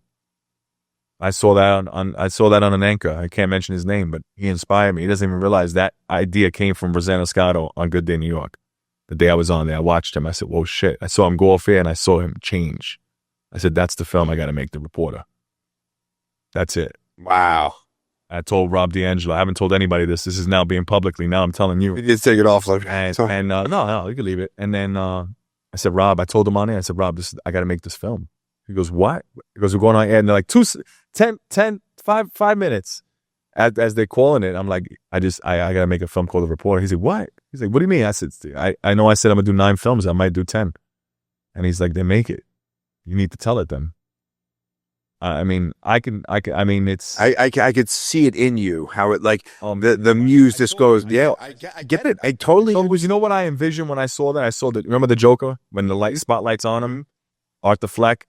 I saw that and I was like, wow, like this is something I would do on a stage and like have him report his life. He hates his coworker, he hates co-anchor, like it's never before been done. You sing Anchorman, that's a comedy. You see The Morning Show with Steve Carell, that's different. This is about a man who's torn into pieces. He's going through a bitter divorce. He's financially fucked. You know, like when he goes on air, he feels alive. Then when he comes off, he's drained. He's back to reality. It's like his escape. And that came from that. I don't know if I'm going to do it, but who knows? I think you should. I love that. Yeah, that'll be film number 10 if I do it. You'll do it. You'll do it. I can see it in your face already. Dude, thank you so much for doing this. I often... You start talking to people and say, oh, we got to do the podcast, and it becomes like a back and forth, and it does happen, and I do feel like these things happen when they're really supposed to happen, and this happened when it was supposed to happen. Again, the authenticity that comes through you, it's palatable, man. The energy, the realness, the rawness, and that's something that I'm so drawn to, is like the person's story, because it's no different than someone else's story. It's no different than my story, right? Yeah. There's different characters and there's some different expressions of these emotions, but at the end of the day, it all is intertwined. And what you're doing is no different than what someone else is looking to do. And it is that story of someone coming out. I mean, what you've shared and your journey, someone could look at that and go, oh, he's just like me. He's just like me. Yeah, he thinks the same. And it's everybody's journey. It's the hero's journey. It is the arc of all storytelling, and you're doing an amazing job. I'm proud of you. I've just met you in person, but from one creative expression to another, it's amazing to see your imagination come to life. And I can't even imagine having it on film. So kudos to you. I'm proud of you. And I'm excited to see what else you got coming down the line. And again, just keep on going, man. It's inspiring stuff. Thank you, man. I appreciate it. Thank you for having me. Where can people connect with you? Where can they see the film? Where can they see all your work? And if they want to be in one of your films, where can they reach? Just email me. Just email me. Make sure, you're serious about it. That's all. I just tell people you sign a contract and you're just serious. But you can catch me on lasalleproductions.com. That's my official website. And the latest film, The Security Guard, which garnered tons of media attention, is streaming on Fox Soul every Saturday, 3 p.m. Eastern, 12 Pacific, and it's available on Amazon Prime Video right now. Excellent. I highly recommend checking out. It is. Did you leave me a review? I didn't, but I will now. I'm not a review guy, but I don't even think to the review part, but I'm going to do it when I get out of here. Do it on regular Amazon. All right, done. I will take care of it. Absolutely. But yeah, man, it definitely, as a man, as a dad, as a husband, as all these different versions of you see, I mean, and I don't want to go back into the conversation, but I don't want to ruin anything either, but the rape part of it, that element, I'm just like, fuck. And it happened at a party. Right. And I'm just like, fuck, as a father to a girl, you're like, fuck. Like, yes, you don't think of these things, but you think of these things and the reality, and then you're watching this movie, you're like, God, I got to think of this shit now. But you do. Yeah. We actually shot that a different way, but we had to cut it to black because it was too graphic. Yeah. It was graphic. Yeah, I believe it. And you're bringing an awareness to so many things that people don't want to talk about. And it's uncomfortable to talk about these things. But in that discomfort is where real growth happens. So you're doing the world and society a major service. So kudos to you, man. Thank you, Vinny. I appreciate it, man. Thanks, dude. Thank you.